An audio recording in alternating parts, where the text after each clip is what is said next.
We are broadcasting. Sweet. We're still about a minute out, so I'll give a few more folks time to get situated. But I wanted to welcome everybody who's here tonight, both commissioners, staff, and of course the public. A couple of things right off the top. We're going to have an opportunity for a 1-minute public comment coming up in a little bit. If you do have a public comment, please raise your hand in Zoom. We're going to give folks some more time to find us, get situated, and raise their hands before we start. But if you have a specific complaint about EPD conduct, we'll have to need that to go through the independent auditor's office. We can't take any of those here. So if you come with a public comment in relation to a specific event, we cannot listen to it. For folks following along at home, I'm going to provide a link to our agenda there in the chat. Feel free to click on that. Welcome to our new commission, or not new commissioners, but to the commissioners who have just joined us, and to Mayor Vinnis as well. First up on the agenda is going to be to review the agenda. There's a link in the chat for anybody just joining us. And because of the volume of interest in this meeting, I think we're going to have to change the agenda a little bit. Jeremy, oh yeah, 62 participants currently. So yeah.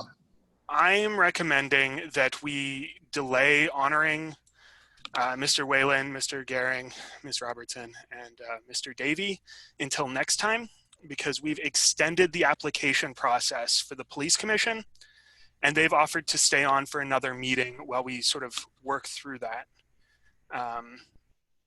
So we can honor them at the next meeting and free up a little bit more time here to take public comments. The other thing that occurs to me as a good place to gain some time in the agenda is the prohibited camping reinforcement policies. That is not quite as pressing as the work plan that we will need in order for me to go in front of council either later this month or early next month. I'm not sure, but can I get a motion to that effect, or is there any discussion? I move to adjust the agenda as you've lined out. Okay, so we will bring both of those back at the next agenda. Can I get everybody in favor to say aye or wave their hand? Can I ask a clarifying question? So yeah. How much time does that leave for public comment? Can you do the math for me? Yeah, so that would be 50 minutes for public comment. 5-0? Yep. Thank you. Absolutely. Any other discussion?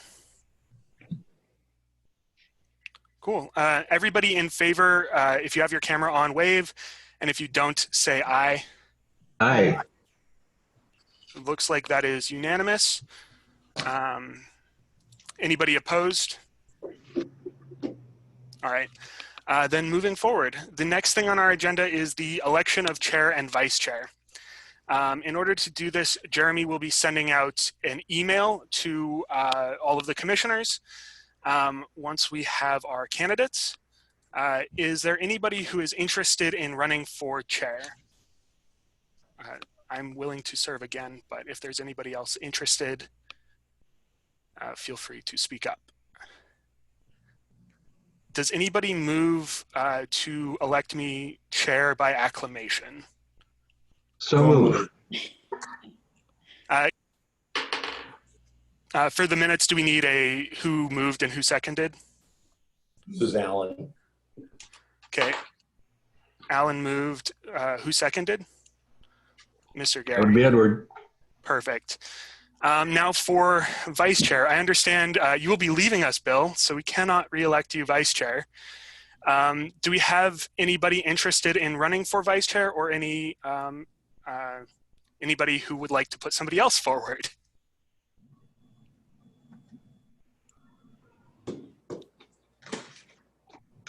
All right. Who's not here? Alan. We do need a vice chair, so we do need to have somebody at least volunteer. Yeah, Terry can't, Mr. Gehring can't, uh, uh, Bill Whalen can't, and Will Davey, it looks like, is the only person not here who is also stepping down soon. No, he was appointed. He, my understanding is he's not interested in running for vice chair. Is there anybody who would be willing to accept the nomination for vice chair? Might be a better way to phrase it. I have interest in running for the vice chair, and I would be willing to put comment in for that. It looks like you're the only person interested. Am I allowed to make the motion for this one? Well, I'll move to nominate Perfect. Matt for vice chair. Ms. Allen, second. All right. Everybody in favor of both of the appointments? I think we missed the first one, but aye. Aye. Looks like that is unanimous.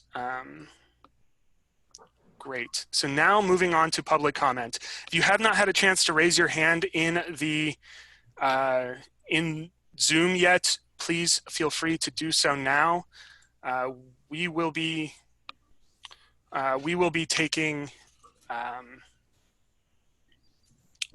them in the best order we can, which I think is just going to be to work down the list, right, Jeremy? That's what I would recommend. I Okay. would suggest start with Mike McBride and then move on to Nina. Perfect. It's also helpful to say two names, like the next person up, so they can be queued up. Yep. Perfect. So Mike McBride, let's go ahead and 1 minute for public comment.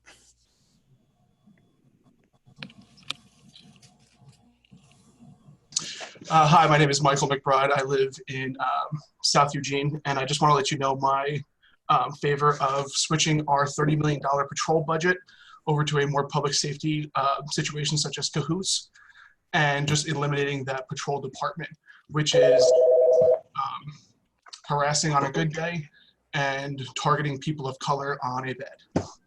Thank you. Thank you so much. We have Nina up next, and then Alex Farrington. One sec while the timer is reset. Can you hear me? Yes, we can hear you. Great. My name is Nina Sabatka. I live in Eugene, and I am requesting that the city of Eugene, excuse me, that the police commission vote to recommend to the city of Eugene the following: that the city of Eugene forbid the police department from using CSCN gas and other chemical weapons, that the city of Eugene remove all military surplus equipment owned by the Eugene Police Department, and that the city of Eugene instruct the police department that pointing a firearm should be considered a use of force and should be reported as such. Thank you. Sweet. Thank you so much. Next up, we will have Alex Farrington and then Sarah Astra.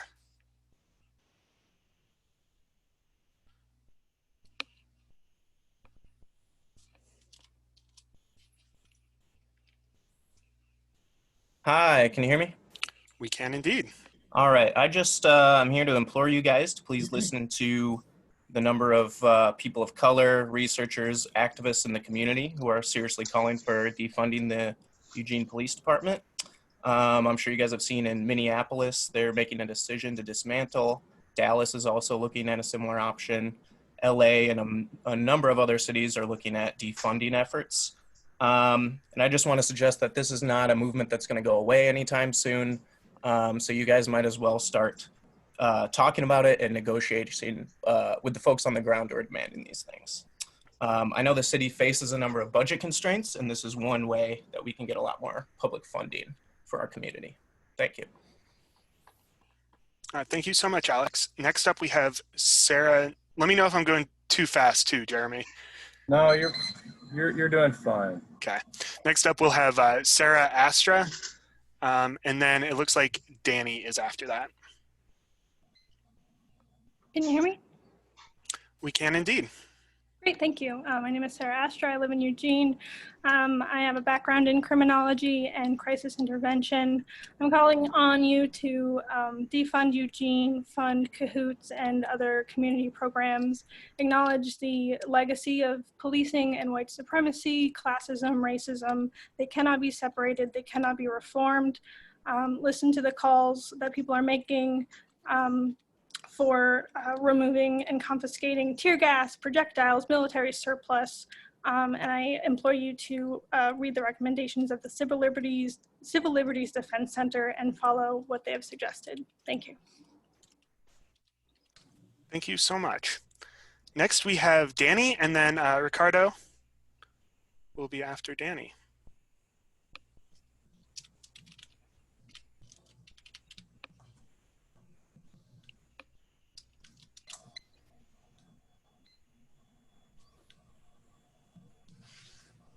Hello, can you hear me?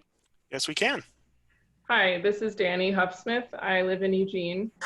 I would just like to request the Police Commission to support whatever new community safety initiatives that come out, that those would favor Cahoots rather than the police, and direct funding towards Cahoots in terms of your budget and resources. In addition to that, I would support any move towards mandatory disciplinary actions for a certain number of complaints against officers, whether sustained or not. And I'm not sure how many complaints is necessary, but just to go in that direction. Thank you. Sweet. Thank you so much, Danny. Next up, I'll give Jeremy a second to to mute Danny and Sarah, and then we will have Ricardo up next, and then Fit Doc. You said Ricardo's up next? Yes. Oh, my name is Ricardo Frias. I'm a philosophy PhD and chair of the People of Color Caucus for GTFF 3554. I'm sorry, 3544. Among what doesn't happen to people with the resources to share their experience and be listened to, we know that EPD police tear gassed a reporter. I understand that you all think, some of us think that's okay because the police said they're feeling really sorry and their job is hard. I'm calling on the commission now to stretch the limits of our imagination and recognize there are others who've been intimidated, abused, and murdered by the police. At a press conference, Chief Skinner said that defunding EPD is not on the table. I would like to make clear it's certainly on many of our tables. I second the public comments made today and calling on the commission to redirect funds to other models of public safety.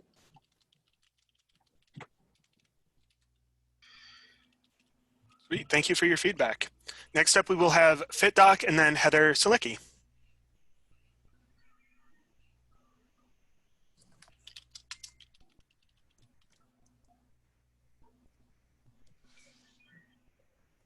Seems like we are getting overwhelmed with the speed. Thank you all for being efficient in your public comments. I really appreciate it. And thank you for showing up today. These processes do not work without input. So thanks. All right, it looks like Fit Doc is good to go. Can you give us your full name as well? My name is Dwayne Perry. I'm a physician in Springfield. My comment regards the repeal of 50A in New York, which allows the public to access disciplinary actions for police officers. We absolutely need the same thing here in Eugene, Springfield. As a physician, the public is able to access my disciplinary records as well as other therapists and counselors in the state of Oregon. We absolutely need the same availability here in the state of Oregon and Eugene and Springfield to access the disciplinary actions of any officer. That's my comment. Thank you. Thank you so much. Up next, we will have Heather Silicki and then Black Lives Matter 13. Hi, my comment is in reference to the prohibited camping reinforcement rollout on behalf of Whitebird Clinic. And Whitebird Clinic asks that the Eugene Police Department continue to follow CDC guidelines and not disperse encampments unless there is illegal conduct outside of camping. We support harm reduction focus. which includes EPD strategies that minimize impacts to unhoused individuals, response to unsanctioned camping complaints, should provide outreach materials, including camping guidelines, social services information and referral, COVID-19 information, and COVID-19 transmission prevention strategies, including waste disposal, implementing a code of conduct for campers, providing educational materials on conflict mediation between individuals who shelter outside and other community members, and supporting community health and safety measures. We request that the City of Eugene clarify locations where sheltering in place, including sheltering in a vehicle, is permitted and where it is prohibited. To establish recovery sites for sanctioned and supported camping that allows pets, partners, and possessions with 24-hour security, bathrooms, and storage. And last, establish an alternative call and dispatch system to using law enforcement when a complaint only involves prohibited camping and there is no. Thank you so much. Sorry, we had to cut you off there. I, from now on, will hold up my hand when there is 15 seconds. I am so sorry for forgetting to establish guidelines initially. Also, if anybody has comments that they cannot get out. Lieutenant or Captain Klinko with Kyle, your mic is on. that would be appropriate for our enterprise. Sorry about that. So I will hold up my hand when you have 15 seconds left, and anybody who has additional comments, please send them our way via email. It should be on the link I provided to the meeting materials earlier. Sean? Yes. There may be people that are not able to look at a computer screen and are calling in. So is there another way for you to do that? So my personal commission email is OregonSeanShivers@gmail.com. And let me look up the email address. They can also find the email address on the Police Commission webpage. Yes. And also, we're going to have another meeting next month. I'm hoping everybody who's showing interest now will come back and stay involved.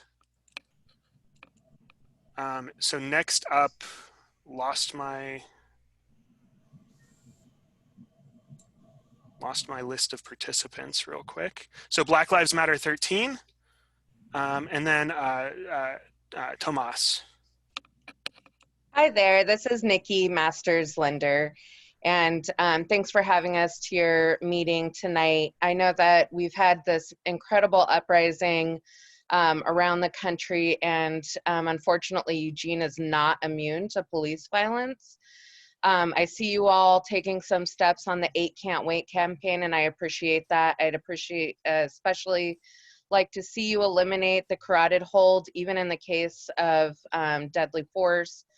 I'd like to see you report all use of force and demilitarize our police here, but that's only the first step. The ultimate goal here is defunding and reinvesting those resources in programs like Cahoots that are now proving to be a model for the country.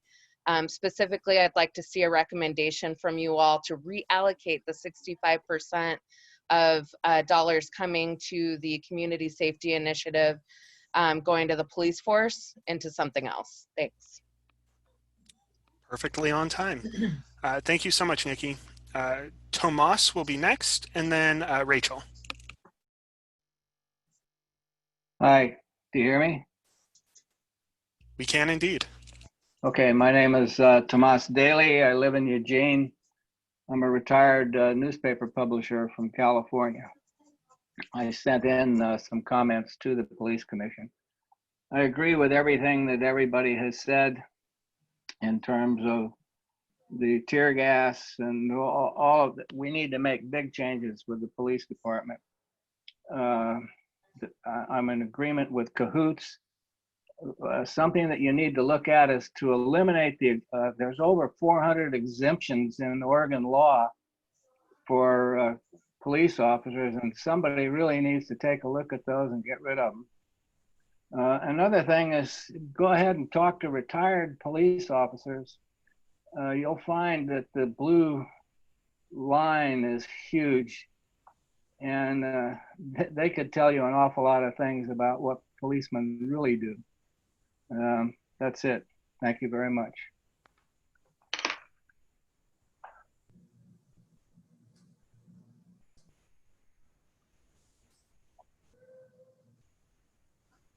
Sean, I'm not hearing you. Thank you. Didn't hear. Hello? So I have my mic muted. Next up, we've got Black Lives Matter, and then Rachel H. Hello? We are hearing you loud and clear. Okay. We need to fund 30% of the EPD budget to cahoots, immediately renegotiate any police union contracts, immediately disband patrol officers. We need to remove all officers from schools in Eugene districts because they contribute to lower graduation and college attendance, and 50% of the students affected by them are people of color. We need to immediately remove all Riot military-style weaponry from EPD. We need to dissolve the EPD within the next year and come up with community solutions that do not involve police. This is a moment in time where change is necessary. It's scary, but we've had moments in history where drastic change has been necessary. This is one of those times. No one in this community should live in fear. Thank you. I yield my time. Thank you so much for your feedback. Next up, we have Rachel H. Hi, my name is, hi. Joshua Hedjock. Yes, we can hear you great. Hi, my name is Rachel Hammock. I've lived in Eugene, Oregon for about 18 years. I've been a part of this community for a very long time, and my main experience is seeing a lot of talk and not a lot of action from our local government. That is something that I find to be very disheartening. I would like to agree with what everyone has said previously, and also to emphasize that we need to implement a housing first initiative in Eugene to help deal with the homeless population in our country that is currently the largest in the nation per capita. I think it's very important that we acknowledge the fact that the Eugene police are not following CDC guidelines in regards to the sweeps that have been happening throughout the homeless camps during the pandemic, and that you're putting the rest of the people who are housed in danger by continuing to allow Eugene PD to conduct sweeps around unhoused people. First of all, they are people, and we need to decriminalize poverty in this city. I'll yield my time. Thank you. Thank you so much. Next up, we have Joshua, and then we'll have Matthew Uke.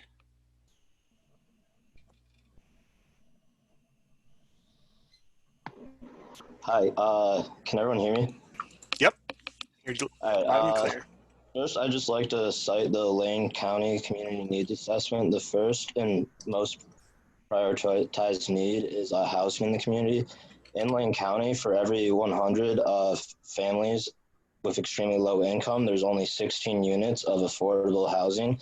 I second what was just said previously about we need a housing first initiative. It's a very well proven best practice to help reduce homelessness and prevents people from returning to homelessness. In addition, I support everything from cahoots and support providing more funding for basic needs that can be taken away from police funding. And lastly, I would just like to say that just looking at everyone like on this feed, you're all white people. Police violence doesn't affect you. You should 100% consider how people of color feel in this time. Sweet. Thank you for your feedback. Next up, we have Matthew Uke, and then we'll have Tessa. Hi there. Sorry, Matthew Uke. There's been a lot of great statistics and great ways that folks have suggested we could reinvest Eugene Police Department funds to cut down on some of the violence that people see when they do see that badge, those lights, that person come up and start asking them, why are you here? You don't look like you belong here. And as someone who often gets told or asked even, where are you really from? That's something that I have definitely felt in Eugene. And that doesn't even compare. I've been looking at some numbers right now because of the 4J renewal contract, and then seeing how 8 Can't Wait has been applied in Tampa, yet still they're protesting against police brutality and lack of oversight. One interesting thought while we transition was maybe liability insurance, professional style, that officers would have to get, so that way they would cover some of that and we wouldn't have to pay for that out of our tax dollars. Sweet. Thank you so much for your comment. Next up, we have Tessa, and then we'll have Barbara Date. Hi, my name is actually Tori Yoder, and I live in Eugene. I'm calling to echo what local Black leaders are calling for, which is the defunding, disarming, and ultimately the dismantling of the Eugene Police Department. First steps include redirecting 30% of the EPD's budget to cahoots, removing the EPD from all schools, and removing all military-grade weapons from the EPD, including assault rifles and armored tanks. Black Lives Matter. In addition, the EPD really must stop sweeping houseless camps and communities. These people have the right to exist and the right to shelter in place during a pandemic. Thank you. Sweet. Thank you so much for your comments. Next up, we have Barbara Date, and then Yay, I did it. Rizan. You are still, your mic's still hot, Tori. Sorry about that. No worries. Barbara, you are good to go. Okay, I hope you can hear me okay. You can. Barbara Date, Eugene resident, and I've lived here mostly since 1976. 3 points. I appreciate Chief Skinner's philosophy of hiring and training new officers and hope that the supervision evolves also in that way, so I'm sort of hopeful. The second thing is the Center for Dialogue and Resolution is brainstorming how to be a further assistance and resource to the community during this dual pandemic. And you might wish to explore further with them what perspectives and requests that you might have. And third, I am concerned about whether the use of force policies and procedures have been updated since I sat in on all those meetings some years ago after the tasing of the Chinese student. And I'll be sharing more with the EPT beyond today. I yield the rest of my time. Thank you. Thank you so much, Barbara. Next up, we have Rizan at LCC. There, yeah. Thank you. I am a professor of sociology and criminal justice. I'm also a parent and a concerned community member. I want to echo the comments that have been made around allocating funds to cahoots to pay cahoots workers. One sec, sorry to interrupt. Barbara, your mic is still hot. Jeremy, can we... Sorry. Yeah. I have to figure out how to. Sorry, everybody. Please, would you continue? And of course, we'll give you some extra time. Yes, this will be my do-over. So my point that I was making is that I would like to invite you to consider joining the movement that is taking place. The nation is looking towards Eugene right now, and we can be ahead of history by working with cahoots and with public service workers to reconstruct the way that we think about justice and safety in our town. It's also essential that cahoots workers be paid a wage for the work that they do that is adequate and supportive of the trauma and the impacts that their job has on them. And so I look forward to you making a really positive decision. Thank you so much. Next up, we have John and Black Lives Matter 42.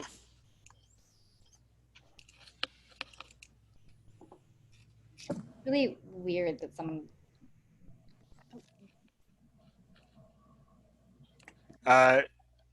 Perfect.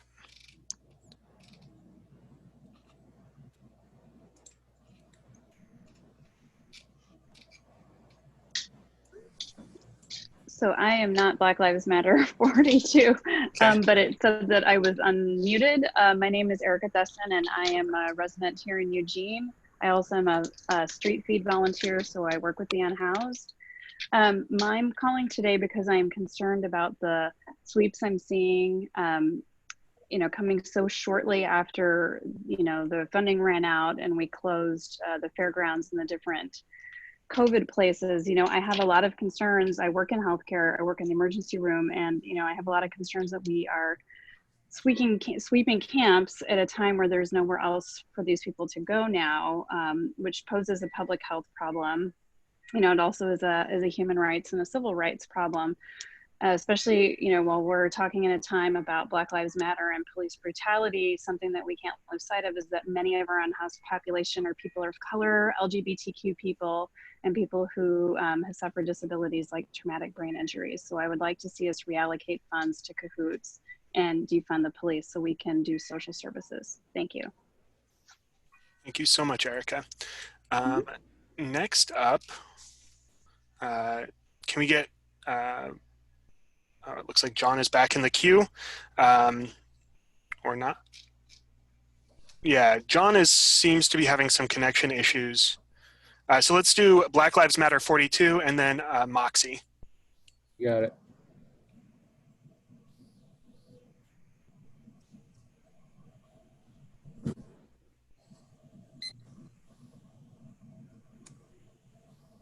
Hi, can you hear me? We can indeed. Okay. Sorry, I've got kids in the background. So no worries. What's your name as well? Yes, my name is Christiana Dancer. I'm a resident of Eugene, Oregon, and a parent. And I wanted to come tonight to say that I support the Black Lives Matter movement. And I would like to see the Police Commission take meaningful and measurable action to decrease police brutality in our city. And I would really like to see funding going towards Cahoots and to our schools. That's all I have.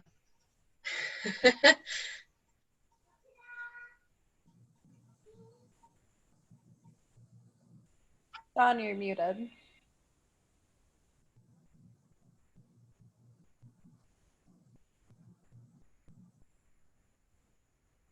We still can't hear you. Thank you. Moxie, and then we will have Andy up next. Hello, my name is Moxie Loeffler, and I'm a physician in internal medicine, and I do addiction medicine, mainly working with people of low income who are quitting heroin and methamphetamine. And I trained in Oakland, California, and went to UC Berkeley, where I studied health equity and how to improve public health. And I'm really concerned because there's a group of physicians in Oregon who are advocating for changes in policy, because in 2010, the Prison Policy Initiative reported that Blacks in Oregon were incarcerated over 6 times as often as whites and about 4 times as often as Hispanics. Many of these are drug-related convictions, and these are people we view them as patients, not as inmates. Incarceration can often actually interrupt their treatment or delay it, and some of my patients even started using heroin while they were incarcerated. And so one of the things that we'd like to see immediately, which is a bare minimum, is the 8 Can't Wait campaign, adopting it and making it something that's fully enforceable. In addition to that, we'd like to see defunding of police contracts in schools, and there are other safety measures. Moxie, we've hit time, unfortunately. Next up, we have Andy, and then we will have John. Hello, can you hear me? We can indeed. All right, hello. So I would just like to echo what a lot of other people are saying with defunding the police. I fully support Black Lives Matter, giving more of a budget to Cahoots. I want to also remind us that to use our community resources, reach out to local organizations of color, especially Black, Indigenous groups, as well as other minority groups like transponder, to make sure that intersectionalities are covered. And also, we have a wealth of resources when it comes to local academics. There are plenty of statistics and studies and everything to support things, particularly around housing first. It works, and that I think will seriously help the homeless population. But basically, my purpose was to don't just come up with solutions yourself and think that, oh, this sounds great, let's try it. Please, you have to consult. Yeah. Thank you so much, Andy. Next up, we have John, and then Anya. Can you hear me now? We can indeed. All right. I got here a little late, but I want to shout out, in case nobody else did, everybody's seen the 8 steps thing, but there's a 8toabolition.com site that also has the, more far-reaching set of things, some of which we're talking about here, which I'm glad. Obviously, a lot of people here know a lot about the stuff. I think there's a huge opportunity here. It's great to put this forward as an opportunity for people to learn the history, the local history around racism, and so on. And that's one way to put it forward to help some people. And then also an opportunity to recenter our public safety, not around violence, to have it center around awareness of each other as human beings and try to connect and so on. And, will we need a case for, coercive people physically? Probably, but it can be a lot smaller. That's an edge case, and center it around love and caring for each other. I think that's going to be appealing to a lot of people. Thank you so much, John. Next up we have, if you could mute yourself, John. Yeah. Next up we have Anya, and then we will have Erica Heim. Thanks so much. I'm Anya Dobrovolsky. I'm a resident of Eugene, also an employee of Whitebird Clinic. And so I'm just finishing the policy recommendations that Heather Selicki started. You'll also be getting them in your email, so we'd appreciate it if those could get circulated to the entire commission. So policy recommendation number 4 for harm reduction to our unhoused community: establish an alternative call and dispatch system to using law enforcement when a complaint only involves prohibited camping. There is no threat to public safety or crisis response necessary.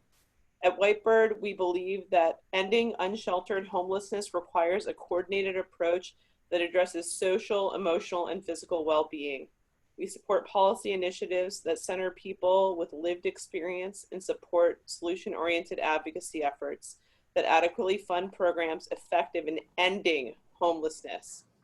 You can definitely contact us with any questions. Again, you'll be getting the entire suite of policy recommendations in your email. Please do share them with all of our police commissioners. And we Thank you so much, Anya. I look forward to getting those. Erica Heim, we have you up next, and then I believe we have we've got a couple more hands raised. We've got Siobhan and then Todd Boyle after Erica. Hi, can you hear me? We can indeed. Okay. So my name is Erica Heim. I'm also a resident of Eugene who's in support of redirecting city funding from PD to public safety programs such as Whitebird's Cahoots. I also support the undeputizing of the 4J school district and redirecting those funds to counseling services and safety programs. For PD specifically, I want to advocate for a few things. For its demilitarization of weaponry and mentality, for the priority of de-escalation training, and for the denial of recertification credentials for its officers whose use of deadly force is considered unwarranted. In this process, I urge you to build public confidence by being transparent and issuing public statements about the changes that are being made and how they're being implemented, such as a description of the early intervention system that Chief Skinner mentioned in his statement. So I want to close with just saying that police accountability is really important, but so is public accountability. So let's make changes together. Thank you so much. Next up, we have Siobhan, and then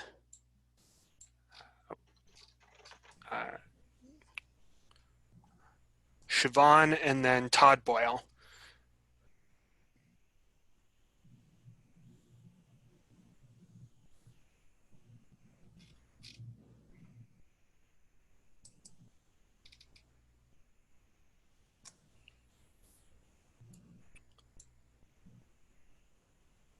Hello?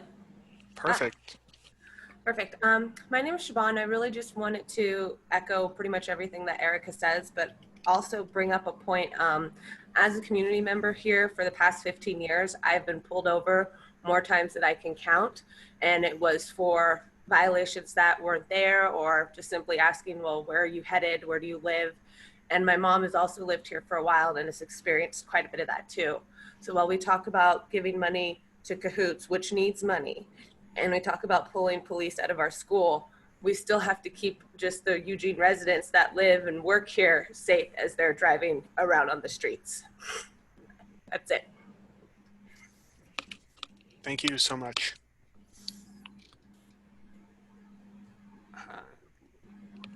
Jeremy, can we get the some folks muted, and then we'll go to Todd Boyle and then Peter Johnson.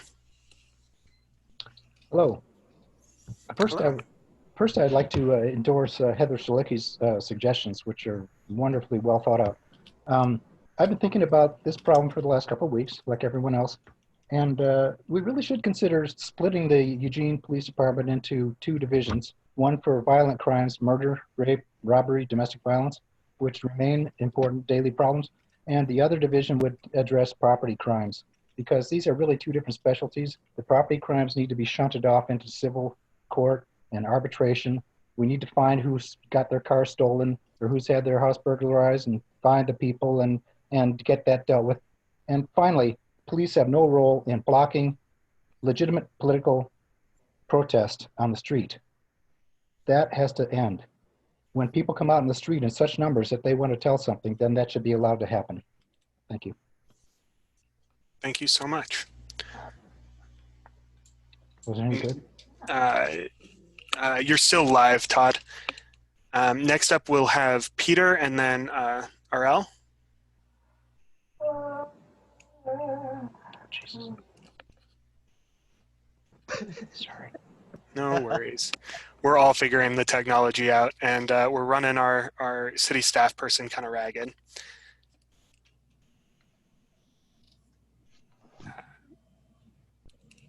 Sean, who needs to be unmuted? Peter Johnson is next, and then RL. I hope I'm saying that right.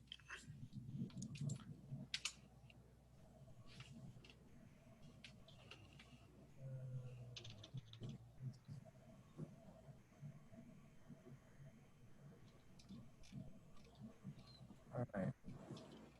Peter Johnson should be unmuted. There we go. Hello, can you hear me? We can indeed. Okay, great. I would also like to say I support defunding the police, demilitarizing the police, reallocating money to social programs such as Cahoots, and following the recommendations of the CLDC letter to the council and the mayor. I would also encourage the city and the police council, police commission to advocate for universal basic income for low income and homeless people, which can reduce the amount of crime when we have less people on the streets and less people committing crime. And I yield the rest of my time. Thank you so much for your feedback. Can we get Arel and then Deva Grace? Hi, can you hear me? We can indeed. Hi, my name is Arel. I'm a GE at the University of Oregon, and I just want to echo what has already been said about defunding the police and moving those funds towards social services, in particular housing initiatives and restorative practices to ameliorate the conditions of poor, unhoused people, and in particular people of color and indigenous communities that have been historically harmed in this area. And yep, that's all I have. In particular, I would like to support the CLDC recommendations to the mayor and to the commission. Thank you. Thank you so much. Next up, we got Deva Grace. You're not unmuted yet.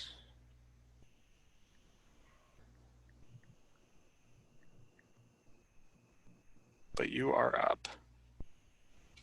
I have to check and see if I was muted. Deva, can you hear us?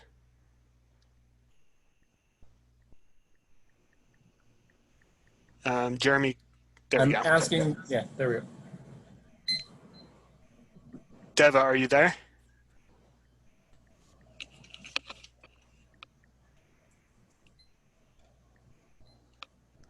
Let's come back to Deva in a moment and go with PL.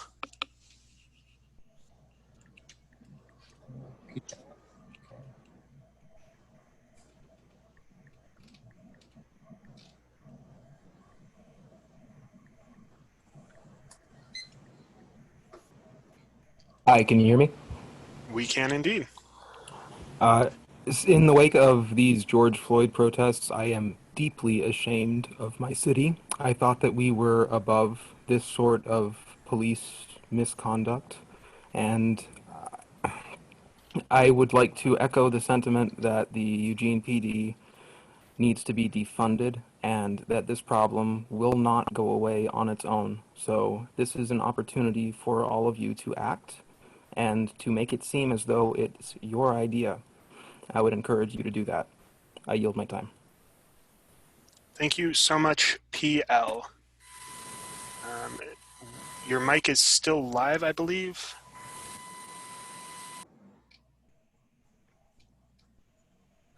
Looks like we lost Diva. So 8 Can't Wait Laura, and then Black Lives Matter 1. Black Lives Matter Power 1.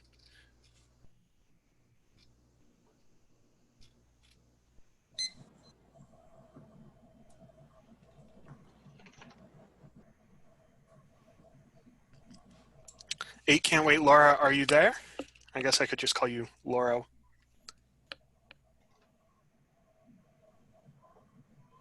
Hey, can you hear me? We can hear you now. Awesome, cool.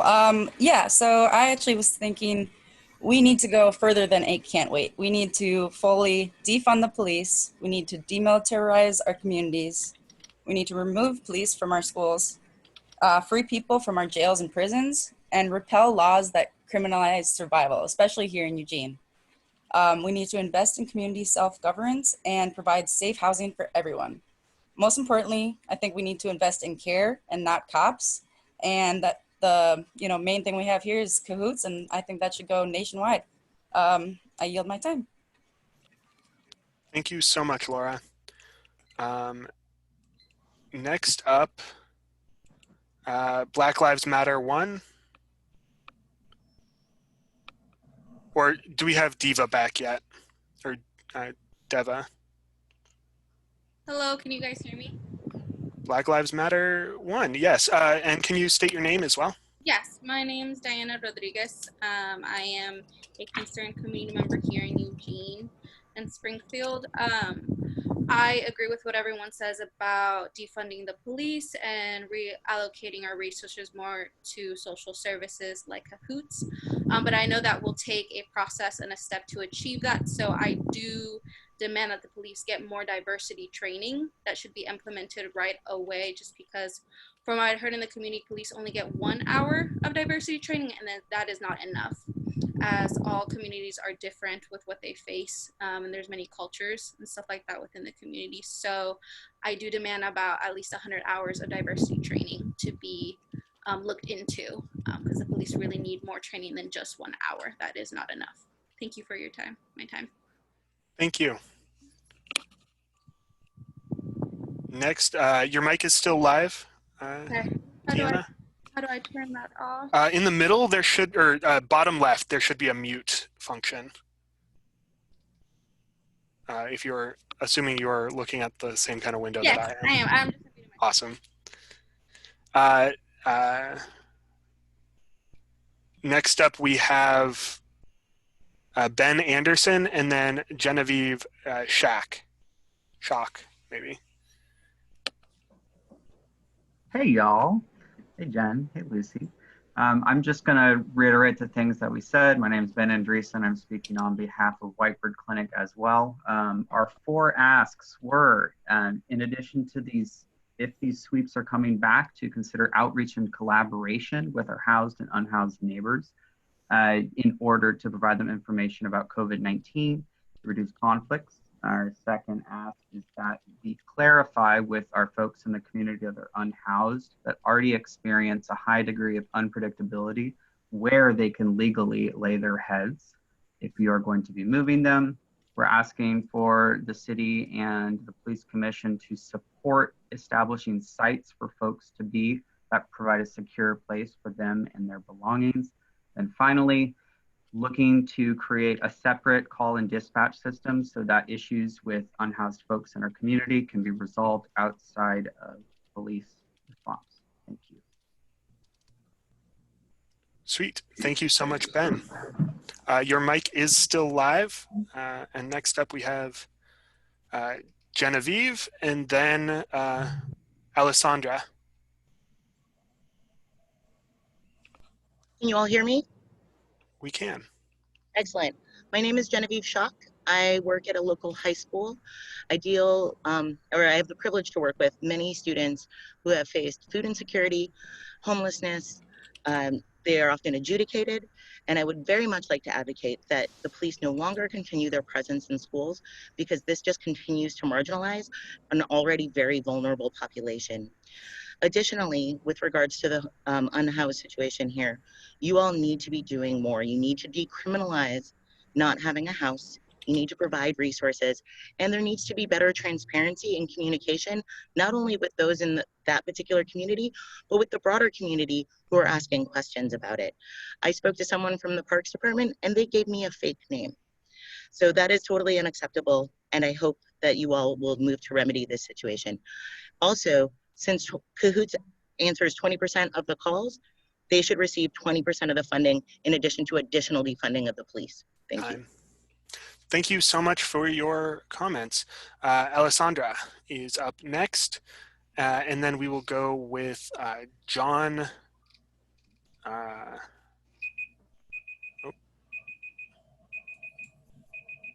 Hello, can you hear me? Yes. Thank you for having me. My name is Alessandra, and I am a local Eugene citizen. And I just wanted to share that Charles Dalton, when he moved here in 1975, learned that the EPD kept a photo book of all Black men in Eugene who stayed more than a week, and that his picture was in that book. I wanted to share my sentiments for defunding the police and abolishing the carceral system. And I'd love to see a diversity of faces on the screen that I see right now. I would love to see more Black people, people of color in the commission. And I also deplore the use of rubber bullets and tear gas that was used on people walking home after the curfew on the first few nights of the protests. Defund the police, please, and thank you.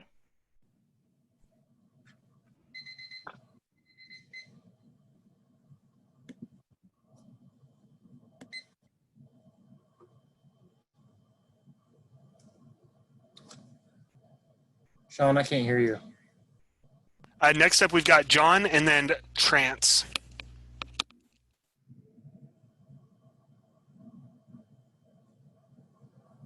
John should be unmuted. Am I unmuted now? We can hear you now. Good. I agree that the lack of diversity in the commission is very concerning. I'm professor of law at the University of Oregon. I've sent an email to all the members of the commission and the mayor about one issue that I'm concerned about, which is the carotid hold. And I did see that the police chief issued a partial suspension of it, but I believe that the entire hold should be eliminated as it is with the University of Oregon police and many places around the country. That's my contribution. Thank you. Thank you so much, John. Next up, we have Trance, and then Citizen. Hi, my name's Peony Hunter. I am a resident of Eugene. I've been working for social services here in town for about 3 years now, working mainly with the unhoused population here. I want to just really echo what a lot of people have said already.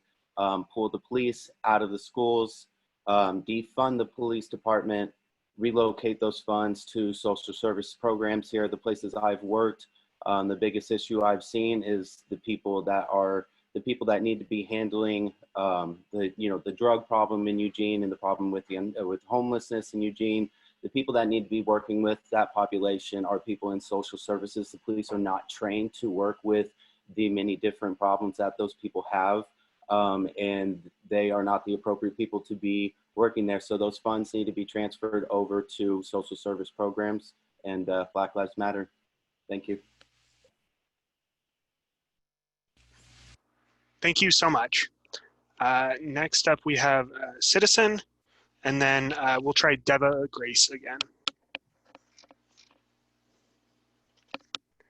And can you, you're not, there you go. And can you state your name? Yeah, my name is Rhiannon. Can you hear me?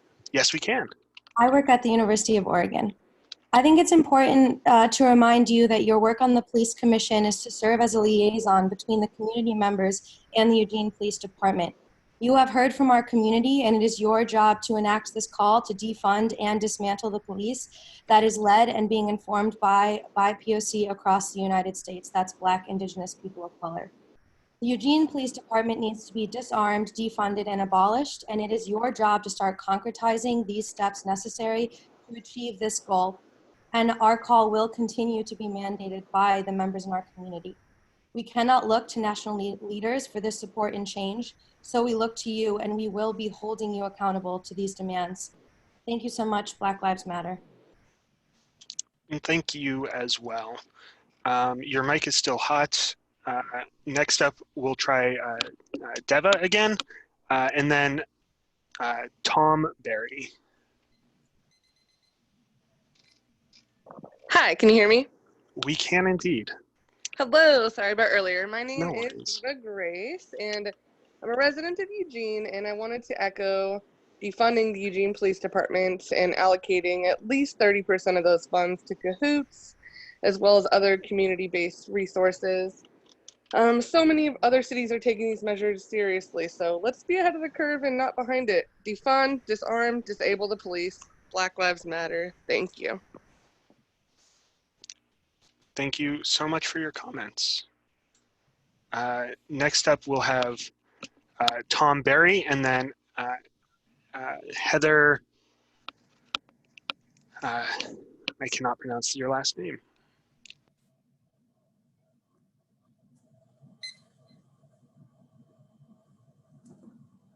Hey there. So I am a member of the community that lives downtown where my kids see.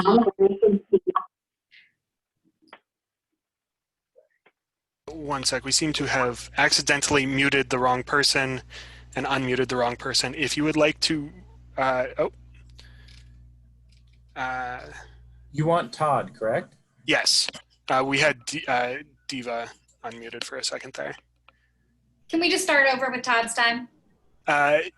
Yes, please. All right, great. So I'm a community member that lives downtown where my kids see the Cahoots vans drive around day in and day out, and we always tell our kids that those are superheroes. You're being asked to allocate more funding to Cahoots, and I really encourage each member of the commission to learn more about what Cahoots does. Do a ride-along, and you will find out that what they do isn't just serve people who are downtown and who are houseless, but they serve your neighbors as well. A better understanding of what Cahoots does will allow you and empower you to make what the decision that is necessary. It isn't a matter of if this is going to happen, it's a matter of when. And so please educate and inform yourself so that you can make a better decision. Thank you. Thank you so much. Next up, we'll have Tom Barry and then Heather.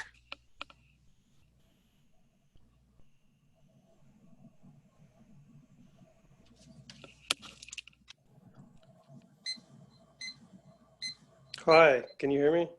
We can indeed. Hi, I'm a citizen of Eugene. My name is Tom Barry. I think whoever put tear gas in the hands of our police is failing us. I think it's ridiculous that a weapon that is against the Geneva Convention and war is being used against peaceful citizens. I really can't believe that that's happening. My tax dollars are going to that is just absolutely ridiculous.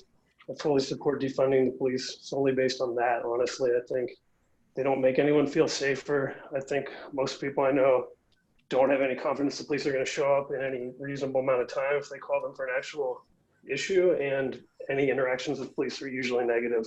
So I fully support that, defunding the police. Thank you. Thank you so much, Tom. Next up, we have Heather and then Prue.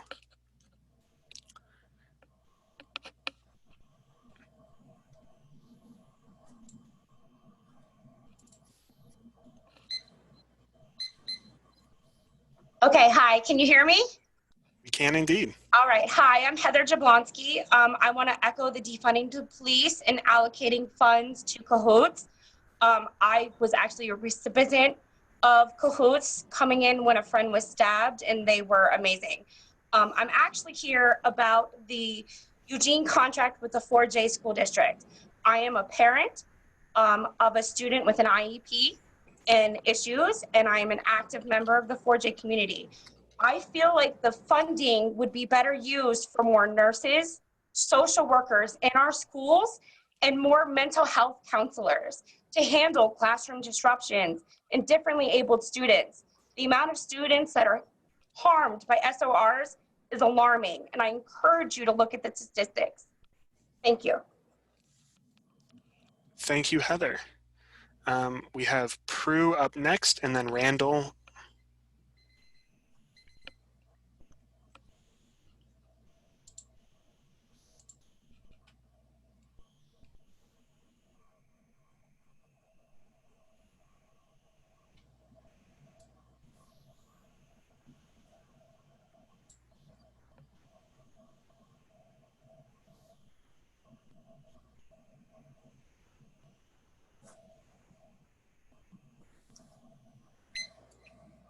There we go. Prue, you're still muted. No, there we go. Prue, are Hi, you can there? you hear me? Awesome. Yep. Hello. Hi, I would like to petition for defunding the police and reallocating the funds to cahoots. Thank you. Yield my time. Sweet. Thank you so much. Next up, and our final public comment is Randall Simone.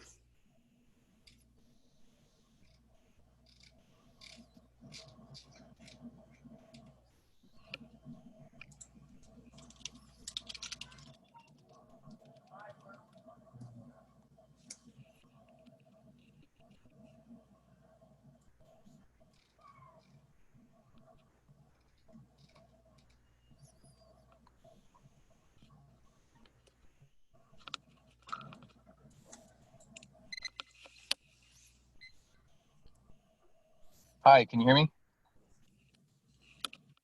Yes. Okay. I'd just like to echo what a lot of people are contributing to this. I think that we should defund the Eugene police and allocate that money to cahoots. We've received mentions nationwide about Whitebird Clinic and cahoots, and I really think that we should be leading by example. This is something that's happening across the country. It's going to continue to happen, and Eugene should represent this movement and be quick to make the changes that people are requesting. Thank you. I yield my time. Thank you so much, Randall. I think that Black Lives Matter, I believe you've already spoken. You might be a duplicate. If you've already spoken, though, I look forward to seeing you again next month. Jeremy, can we unmute them just to check? Yeah.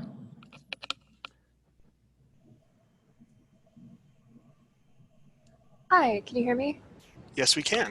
Hi, sorry, I haven't spoken yet. My name is Jessica Cawthorn. I live in Eugene in the South Hills and have for the past 3 years. I just wanted to express my desire that you all consider removing the police from 4J schools. They don't have a place there. They make marginalized communities within our schools feel unsafe, and I don't know how they're supposed to focus on their education when they don't even feel safe in the classroom. For some people, school is their only safe haven, and they should feel welcome there. I think that funds that are used to put police in our schools are better allocated to organizations like Looking Glass, used to put therapists into our schools. That's everything. Thank you. Sweet. Thank you so much, Jessica. All right, we have one more who's come in just under the wire, Gracie.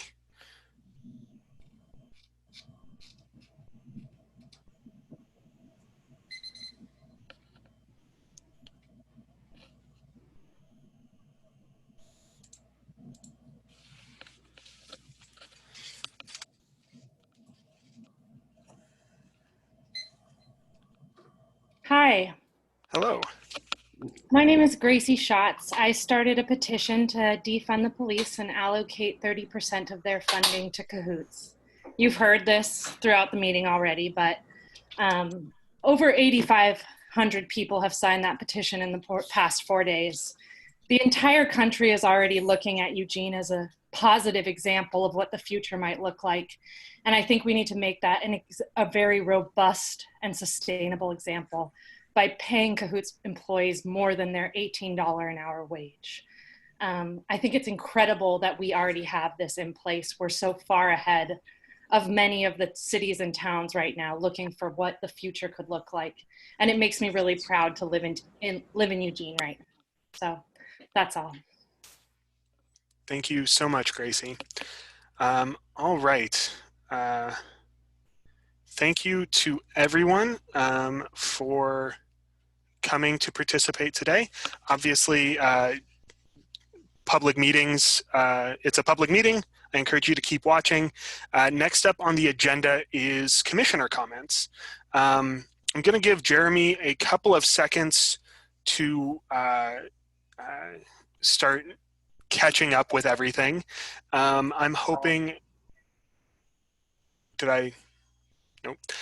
So first on my screen for comments is V, if you are ready to do commissioner comments.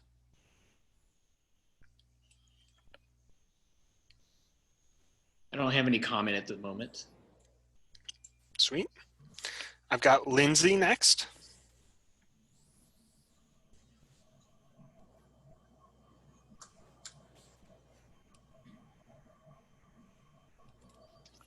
Can you hear me? Yes. Thank you. Sorry, that's the most annoying Zoom-related question.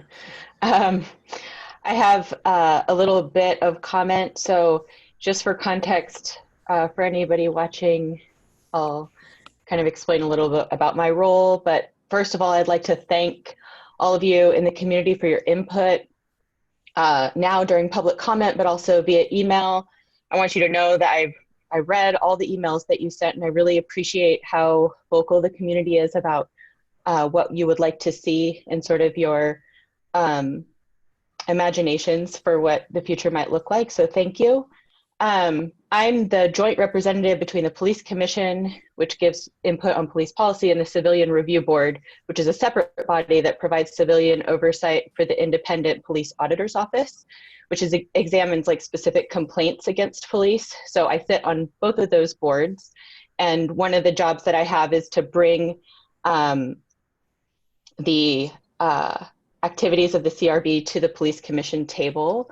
So I'll start by doing that. So on Tuesday, the Civilian Review Board met and unanimously voted to recommend that City Council appoint a limited duration joint task force between the CRB and the Police Commission to specifically evaluate, report out, and recommend policy reforms to move Eugene toward police reforms such as those outlined in the 10-point Campaign Zero platform.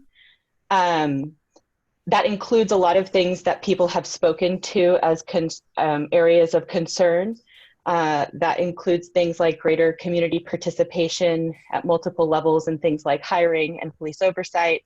It also includes, that platform also includes things such as demilitarization. So it's not to say that we would advocate for those things, but that just that we would evaluate what is already in place and identify any gaps or things that task force would recommend would be policy changes. So I expect there will be some policies already in place. I know some policies are already in place, but that this will also identify concrete recommendation for further changes. So that's kind of item one. That letter was sent to Mayor and Council today for their consideration. The CRB also formed 2 subcommittees to look at our own practices, bylaws, and city ordinance related to the Civilian Review Board.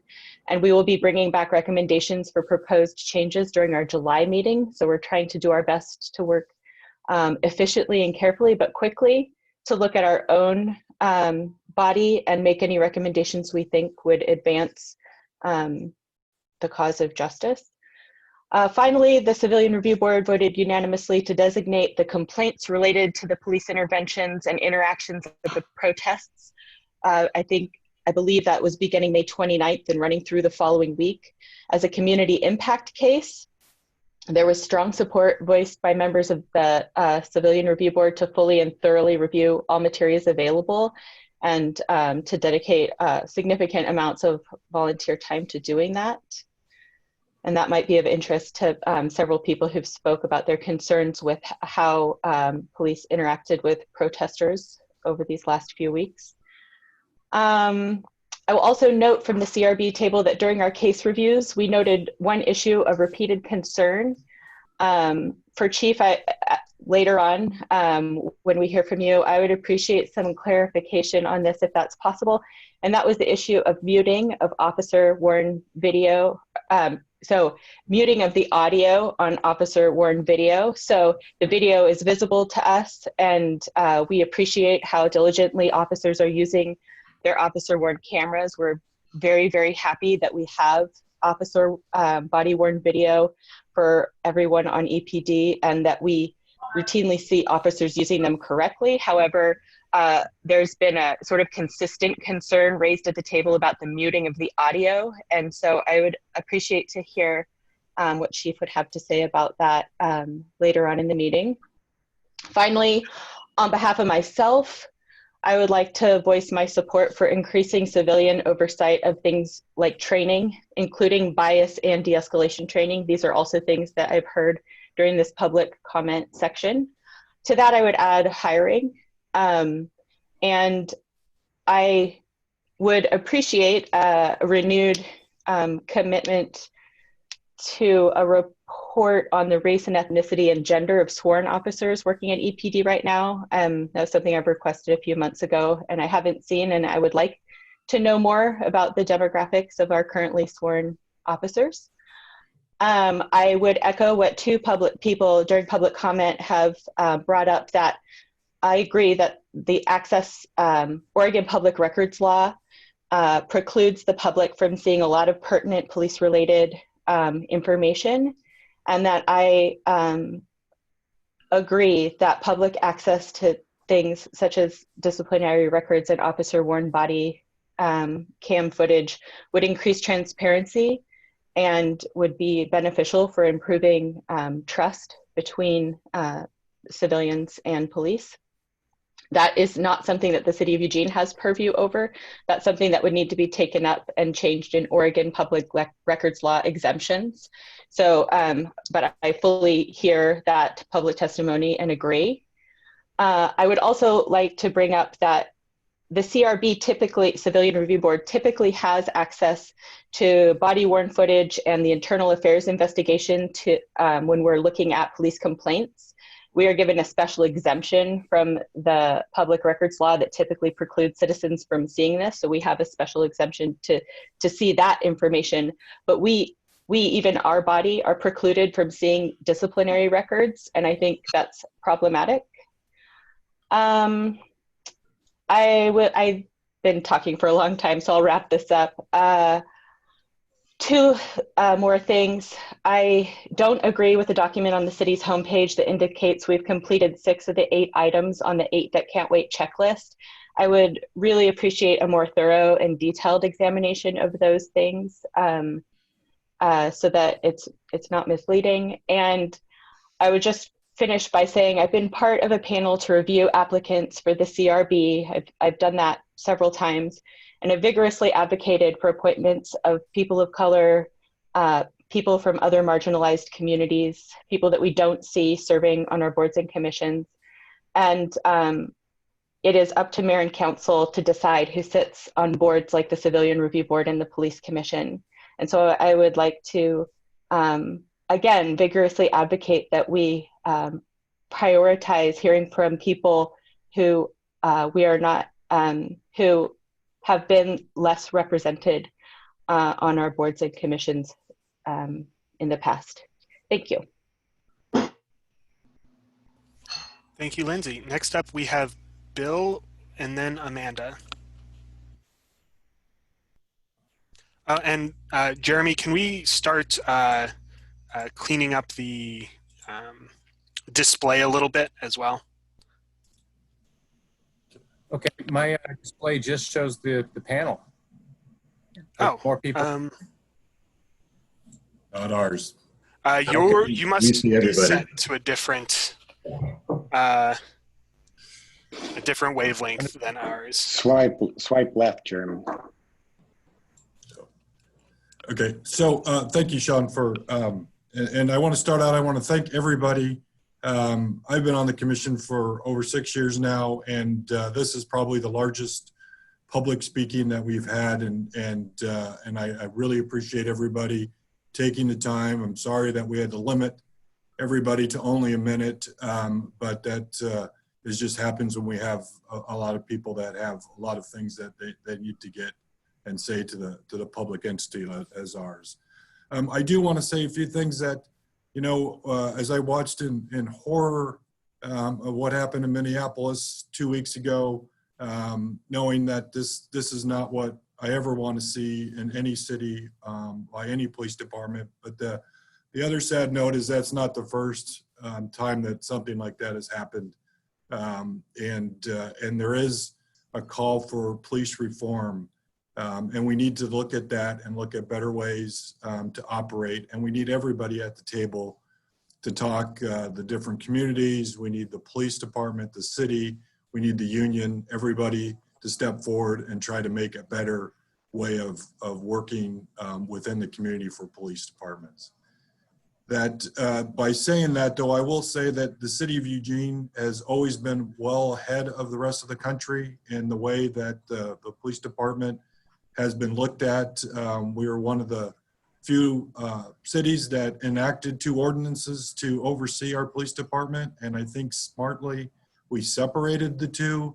We made one group that looks at policies and how the police perform in the community, and another one that looks at complaints and how they're handled, and making sure that there is transparency within that role. And I applaud the city and the counselors that put that together and did that. I think that has worked well.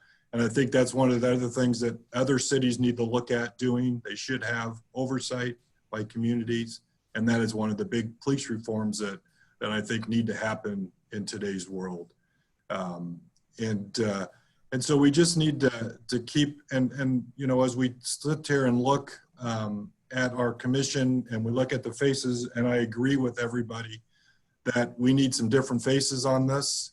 And that is not, I don't think, to put the blame on the council or the city. We just do not get the applicants that apply for these commissions. I would like to see that we have more people apply, and this is an opportunity. I think the mayor is going to talk about that we've left the application process open for the 4 positions on the police commission another few weeks so that more people can apply. And I encourage those people that spoke tonight to apply and get involved, because it's important to do that. With that, I will again thank everybody for coming tonight and talking to us. I really appreciate it, and I really appreciate all the comments.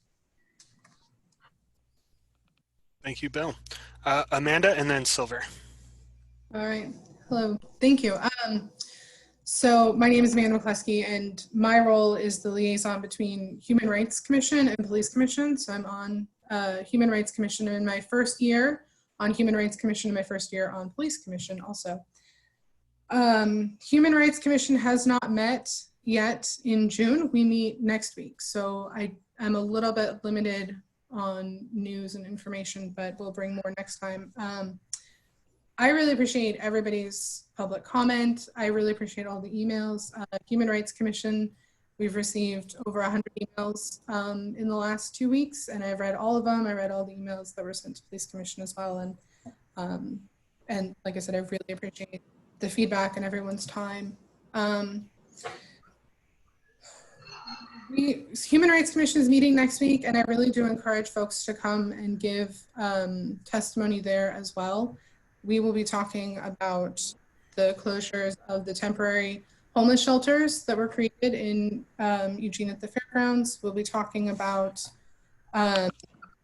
how Human Rights Commission can support Black Lives Matter, other policy recommendations that we'll want to make to City Council and other areas of Eugene City government. So the other thing that I'll tell you, sort of in the meantime, between a week and a half ago and our next meeting, our chair and I co-authored a letter that we sent to City Council, and the mayor just reminding folks about the resolution that City Council passed last year to denounce white nationalism activity in Eugene. So that was something we felt like we could do in the meantime, while we're waiting for our next meeting where we can make more recommendations.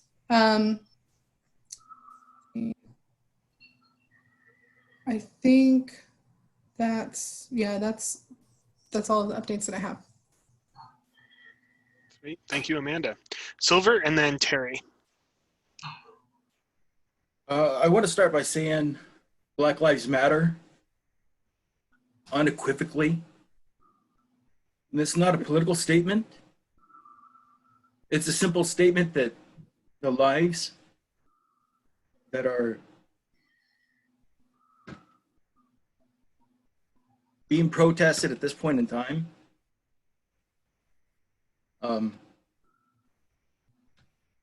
that the idea, the simple idea and thought that Black lives are being killed is a real concern for me. And I don't think that we should be afraid of saying that Black lives matter. And I don't want to come off as tokenizing myself, but I am a Chicano. I was born a Chicano. I will die a Chicano. And I have lived and experienced the life that a person of color would have lived. I maybe come off as white presenting on this screen, but I will tell you that I am not white.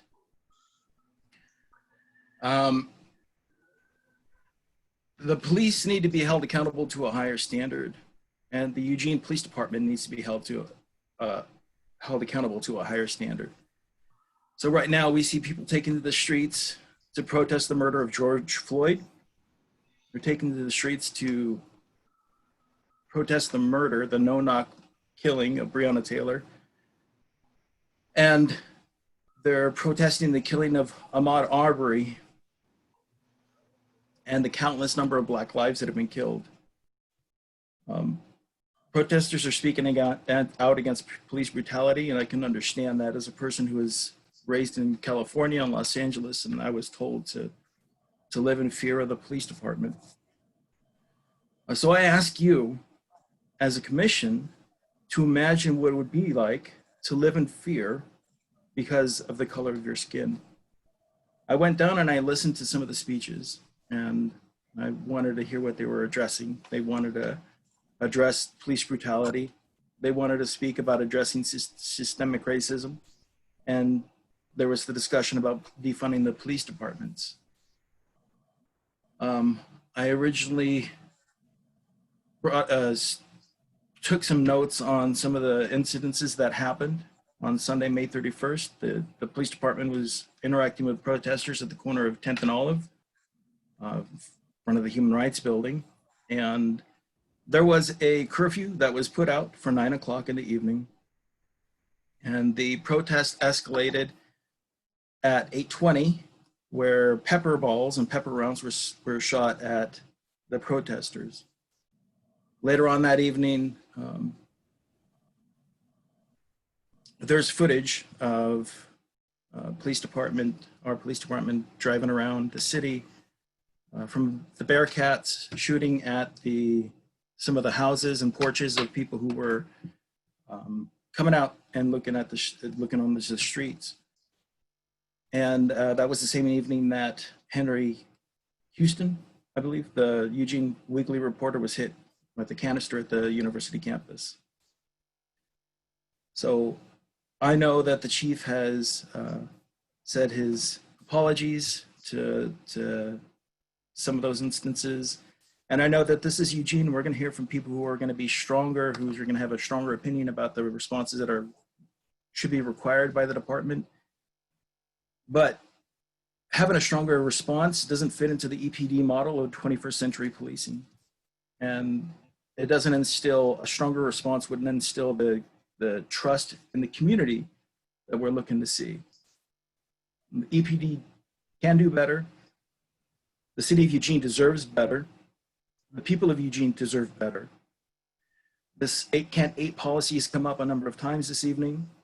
And I know that our stance on the 8 can't wait is, well, we're doing 6. I don't see any harm in discussing going the full way and doing the full 8. And it would be my suggestion that we start looking into that policy as only the beginning of creating a more of a trust in the community and legitimizing, as the chief will say, legitimizing the police department in this town.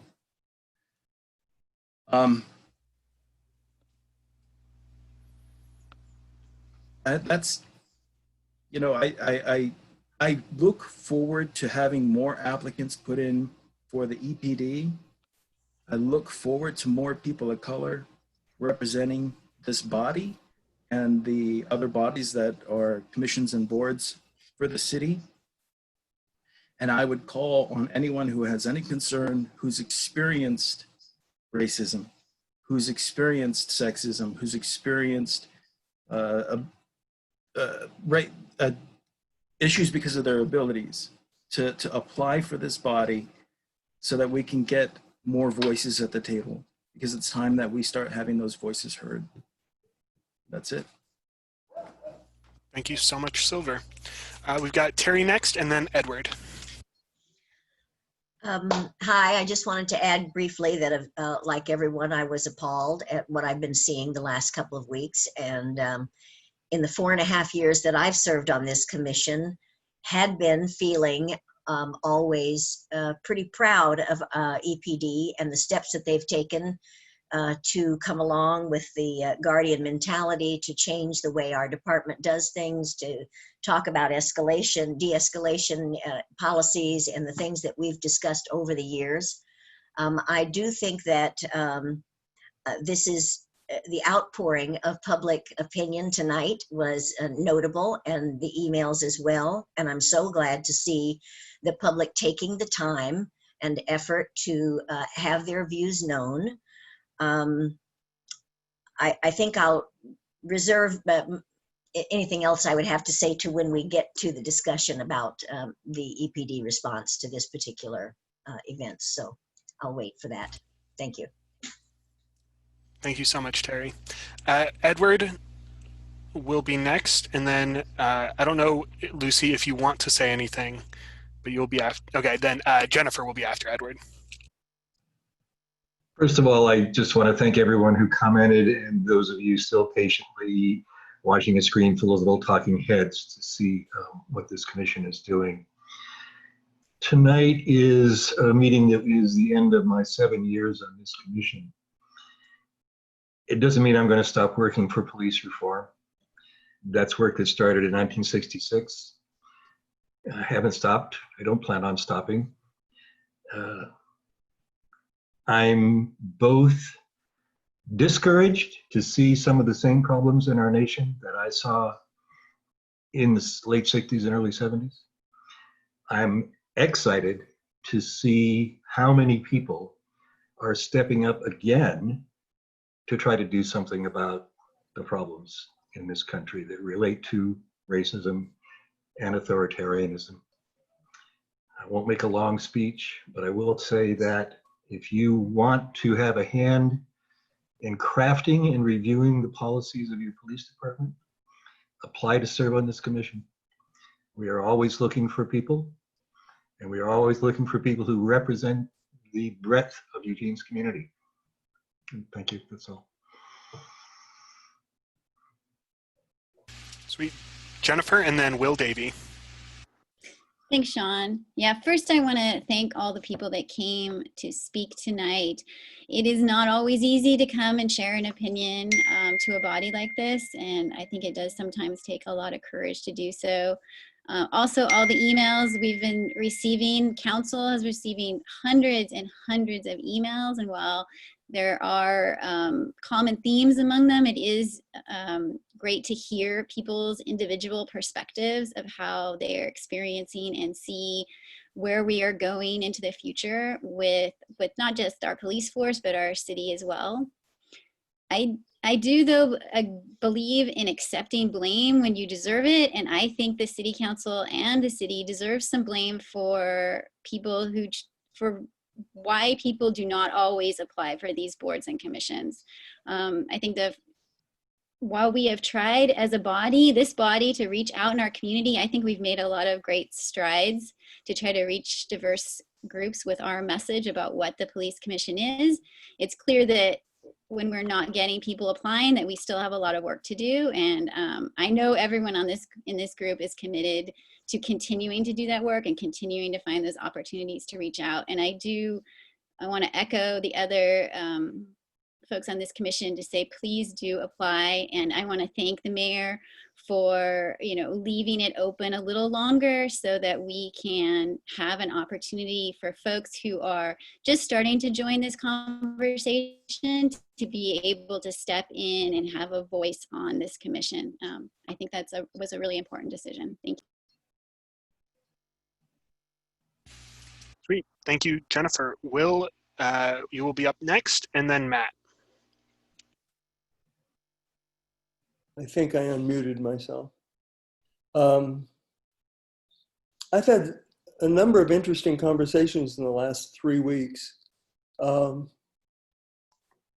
with people, some who are afraid of the police, basically, and some who are more afraid of the protesters, especially business people I've spoken to. But this is interesting to me. On both sides of that divide, I observed that many of our citizens are pretty uninformed about EPD. I mean, they're ignorant really about what's going on, which doesn't stop them from having strong opinions. But I would suggest, it struck me as perhaps useful to have the chair of the police commission perhaps write an op-ed piece for the Register Guard. It's just informative so that it could touch on some of the more sensitive policies that we have, explain what the current policy is, certainly describe the auditor's office and the CRB function, especially emphasizing their independence from the police department, and emphasize briefly, I would think, the body camera use, which I regard as so important and forward-looking, and maybe a word about what the current training is, how much of it there is, what it covers, that sort of thing. So I'm just thinking a nice half-page informational article, which I think would be really useful for our citizenry. It really could be informative for a lot of people, helpful, I think. So that's it. That's what I have to say.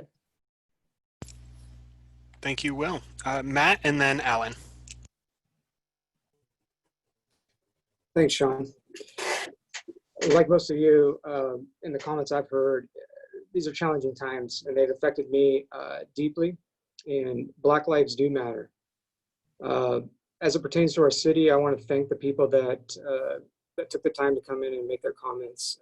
We value those as a board and a commission, and we're hearing them. I personally have made notes. I've also listened to other commissioners and their comments, and I want to say thank you. With that said, one of the outcomes that we hope from this commission is there to be transparency and communication with the public. And I hope that the participation that was here tonight and continues forward is an example of that, to relay the concepts of what this commission does, also the matters of which we look into and how we work within those. So I want to say that I'm committed to what we're talking about and what we're looking into, and plan to be a part of the function of that work. Thank you. Thank you, Matt. We've got Alan and then V. Yeah, thanks, Sean. I want to thank all the people that came out and testified today. They were brief and to the point, but I think the point's pretty simple. Black lives do matter, and it is an important thing to recognize that and say it. I was at the protest on Sunday amongst the 7,000 people, almost everybody wearing masks, which I was grateful for. And I've been contemplating this for several days, weeks, and there's so much racism in our country, and it just needs to end. And it starts at home, but it also, who we elect to different offices is important as well. So, and who is on these bodies is important as well. We extended at the mayor's request the recruitment for the police, 2 of the more positions for the police commission, but people need to apply, and we want to see people of color apply for that. So please apply.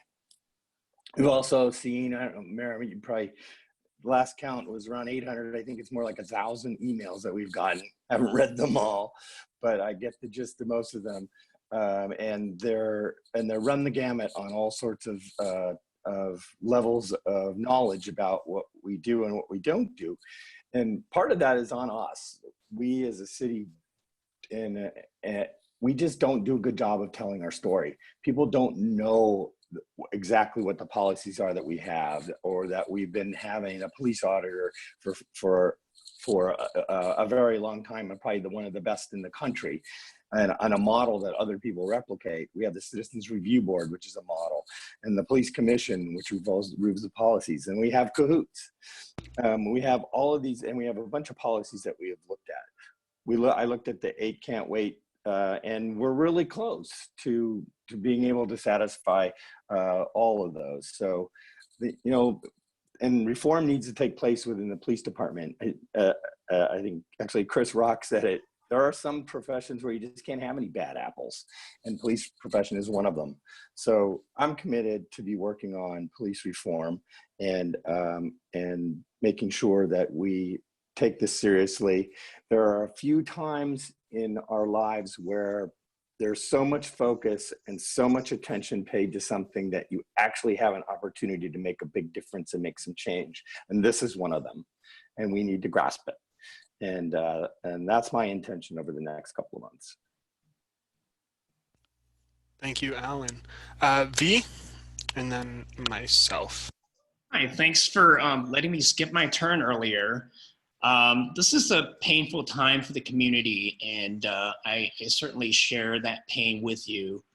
For those of you who don't know me, I'm actually ethnically Chinese and Vietnamese. I know that it's kind of hard to see it on Zoom. And sometimes the screens are actually not there, because of all the other speakers. And I agree with you that, we do need more representation of on the commission from different ethnic minority groups. So I'm an Asian person who immigrated here back in the 80s. And I'm also from the LGBT community. I think that's one of the reasons why I was appointed to this commission to begin with. So I see the racism. I've experienced it growing up in the Bay Area, in San Francisco Bay Area, of all places where you have a lot of Asians. It's not even like Eugene. I really don't feel like I'm a minority there, to be honest. But I still have experienced the discrimination, the harassment, it's not necessarily coming from the police department, actually. It's coming from the community sometimes. So racism is kind of ingrained, it's embedded into, into some people, it's not something that you're born with, it's actually taught. Racism is not something that we're all, born with. So I really think that is something that, the community should also be involved in educating each other and participating in different groups. For example, the Pride events or the Asian celebration, for example. I think, there are a lot of, acceptance here in Eugene. I have not experienced discrimination here per se, but I still feel it. I still feel that, that we need to improve our police department. And so like I've heard from other speakers on the panel, I really do want people to consider applying to be on the commission so that you can have a voice, at the table instead of, coming and speaking for a minute only. Okay, thank you. Thank you so much, V. Yeah, I will echo what everybody else has said, encouraging everybody to apply. I've just put a link into the chat. Those applications are open now. And I will also say that, for the last year, I've listened as community members and business owners have come in to voice their complaints about EPD not doing enough to protect them from property crime, about calls for service that have gone unanswered. And I think our community deserves safety. For the last year, I've listened as officers have told me how soul-crushing it can be to enforce camping bans and trespass orders when they know that the person they're talking to has nowhere else to go. I think our community deserves real safety, and I think a large swath of our community doesn't feel safe with the way things have been. We certainly heard that tonight. I think there's a reason that the country is looking towards us now and our Cahoots program. And I think it's because a long time ago we realized that these processes, they're never over. Improving service, improving safety, and improving equity are an ongoing process to which I'm fairly sure that all of us are committed. So please join us and please continue coming, even if you're not chosen to be on the panel, and continue to give your feedback, your input, and thank you. So next up on the agenda, we have the Chief's report. I will also say that, he's getting, oh, there we go. Hey, Chief. Sorry about the shining here. I'm still at work, trying to be thoughtful about some of the areas of our community that have some concerns around a variety of things. And so it's one of those late nights. So I'm kind of pulled over here and wanting to have a conversation with you guys. I thought about my Chief's report tonight, and usually I come into these meetings with a sense of what I want to say about what's going on in the department. But tonight I thought I would just sit and listen, which it occurs to me that oftentimes maybe there could be some more listening by police organizations. And so there's a few notes that I took down around some things I heard not only from the community members, but from the commissioners around some things that they wanted to hear or maybe clarify. Maybe first and foremost, what I would let you know, let me see if I can do this.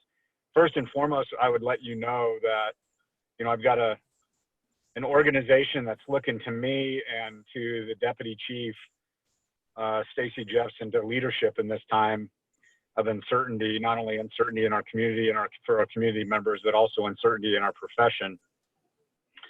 And the thing that I've been open about with them is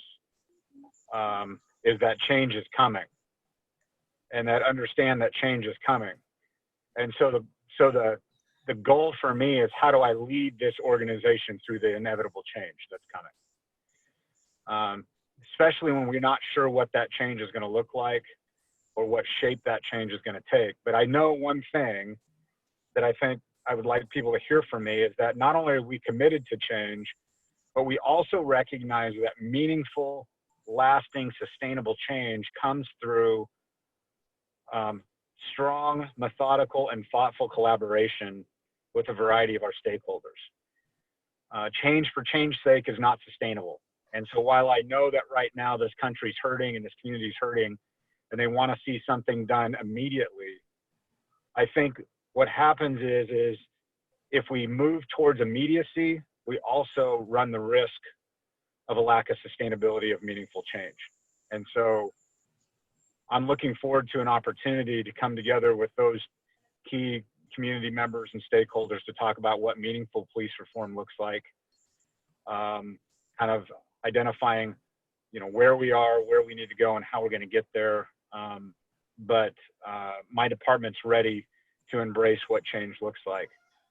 A couple of things that are on my mind with respect to my profession that I've chosen. That policing is a profession for me. It's how I've chosen to support my family. It doesn't define me as a person. We all come with our own unique experiences. I'm mindful of my privilege. I'm also mindful of the things that I've been able to overcome the adversity in my life. That if you wanted to spend some time with me, I certainly would share that with you and be vulnerable in that way. But this profession is going to change, and I know that it needs to change, and it's going to. Police reform is going to be ongoing for us. It's going to be how do we identify that methodical approach as we move towards a more just and reliable organization, knowing that as long as we have human beings interacting with other human beings, that we are not very kind to each other from time to time. And that policing has a role in every society, in every species. There's some level of policing that occurs. And so the question becomes, what is the new level of policing that meets the needs of this city and meets the needs of this country? And I think that'll be a good conversation to have. Like I said, 30 years of policing has shown me, in my mind, a degradation of services that have been piled on police officers to try and meet those needs. I firmly believe that a lack of funding and a lack of investment in many of our other services have contributed to a system that allows for the police department to be kind of the catch-all, the catch basin for a lot of individuals who have been failed time and time again by other systems that have been in place or maybe aren't in place. And so we have consistently asked our police officers to do more and more and more. And maybe it's time to look at a model that reinvests in systems and allows your professional police officers to get back to what you need them to do, which is to respond to, investigate, hold people accountable for the most egregious of crimes that we know will still exist long after I'm done with this profession. So I'm interested in wanting to have that conversation around that. So just know that that's something that's on my mind.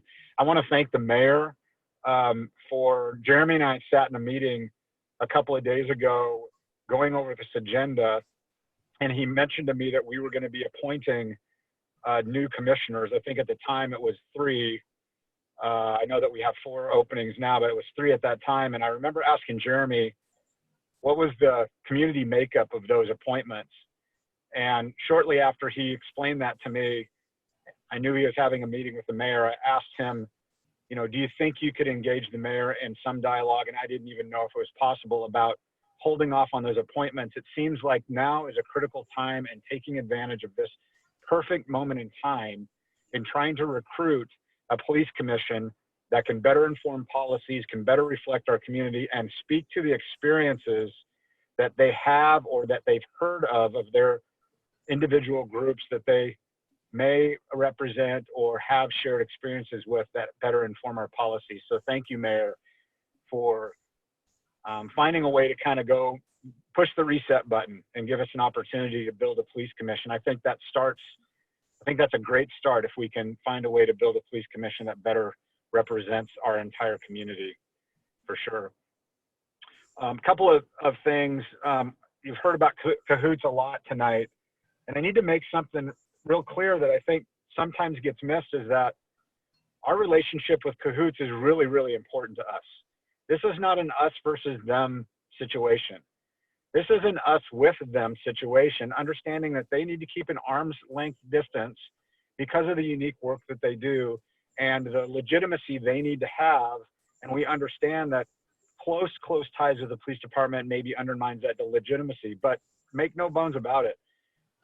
Our mission becomes exponentially more difficult without an entity like Cahoots that can help us out. And they answer a lot of calls for service. 20,000 is the number that's thrown out there. I think that what I would suggest is that some of those calls for service are calls that they take off of our workload, but many of those calls for services are calls that we wouldn't be going to anyway because of the behavioral health pieces of that. So I think we need to be informed and better understand kind of the breadth of what Cahoots can do. The other thing I would say that I would hope people would take and take heart to is that over the last 2 years, I have advocated for an increased funding of Cahoots the last 2 years. And this last year, more importantly, an increase in funding to increase 11 more hours worth of service. So we had 2 of our vans running almost 24/7. And we want to support them in building the capacity to meet our needs. But Cahoots suffers, much like all of us do, operationally from recruitment and training and the retention of the right people. And sometimes even they fall short of being able to field the number of people that it's going to take to meet needs. Their wait times are getting longer as well, much like ours are. So we need to be thoughtful about how quickly Cahoots could grow and how quickly they could expand to meet the needs of this community. And we want to have that conversation. And those conversations start this Friday as I'm spending time at the Cahoots office talking about what this looks like as we move into the future. So just know that that's an important relationship to us, and one that we want to foster, and one that we make a considerable investment in already. Our existing contract is $1 million a year. The vans that they drive are purchased by the city of Eugene, and the maintenance and operating costs are paid for by the city of Eugene, and dispatch services are provided at no additional cost. And so I'm hoping that that demonstrates a deep, deep commitment to that relationship and wanting us to move forward together, understanding that we do believe that they're a big piece of what we need to accomplish. The muting of the body-worn cameras, Lindsay, thanks for bringing that up. I think a lot of what you talked about, Lindsay, is stuff that is achievable. I think there are some good discussions we need to have about the cause and effect relationship of things so that it's an eyes wide open decision, but I'm happy to have that and looking forward to that. The body-worn camera video is, we've had a couple of muting issues recently that I think, I'm not saying those are the only ones, but recently we've had a couple of what seem to be muting issues that I think have caused some concern, in the sense that there's critical pieces of information that we're not able to hear that I think inform decision for us around discipline and policy violations. And we have some systems in place in the policy that allow for muting, but I think there's been some liberties taken with the muting around the coaching and counseling of employees that we need to readdress. And I think in some respects that takes me bright lining and drawing kind of a line in the sand about what's acceptable and what's not. And then ultimately we hold people accountable when they violate those policies. So I think that we can get to something that looks and feels better around the body-worn camera. The ethnicity of the PD, you did ask for that information. We did get that information, and I just didn't get it to you. So there's nobody to blame but me on that one. I hear you loud and clear. It got lost in the shuffle of everything else, but I'm not going to make an excuse. I'm responsible for that, and I own that. And so we'll get you that information. We certainly suffer, just like this board suffers and other entities suffer, from recruitment of a diverse population. you know, we work really, really hard and invest an awful lot of money to try and reach out and do the things we can to bring a diverse group of people to EPD. And it's a work in progress to try and get that people. It's not lost on me that right now, in light of everything that's happening nationwide, is recruiting the best and the brightest for this particular position at this moment in time is going to be harder than it's ever been. There's no question. And so we're going to have to think about how we do that. The 8 Can't Wait campaign, I think that there is some opportunities there, whether it's in a task force setting or other setting, to really dig into how we meet those where we're dangerously close, where we actually meet them, where we're dangerously close or have some construct in place that heads us in the right direction, and what we need to do to actually land our plane on those. I think we're interested in having that conversation. I think one of the some of the uniqueness of our area, Oregon, is that the 8 Can't Wait campaign is kind of a national, kind of a one-size-fits-all type of methodology to policing. And one of the unique nuances of where we are is the fact that we're in the Ninth Circuit Court of Appeals, which is one of the most conservative courts with respect to use of force. It's a very liberal Court of Appeals, but for use of force, it's very conservative in the sense that it's the only circuit court that analyzes use of force based on the Graham factors as outlined in Graham versus Connor. And so there's some uniqueness around the Ninth Circuit Court of Appeals that might be informative around the 8 Can't Wait. And so I think it's really good to have that discussion and talk about what really fits and what, in some cases, we might have to adjust just for the uniqueness for us here on the West Coast. And so that's something that's on my mind as well. And I guess lastly, I'm just going to wrap up and say, we've already embarked on trying to carve out some policies for this group to really start taking a look at, specifically around chemical munitions, gas munitions, crowd control, civil disobedience. And Kyle and I sat earlier this week and carved out several policies so that you guys, if you asked us, would say, where do we start? We can start breaking open some policies. We had several days, and I'm not going to lump Friday in there. Friday was just an unusual day for all of us.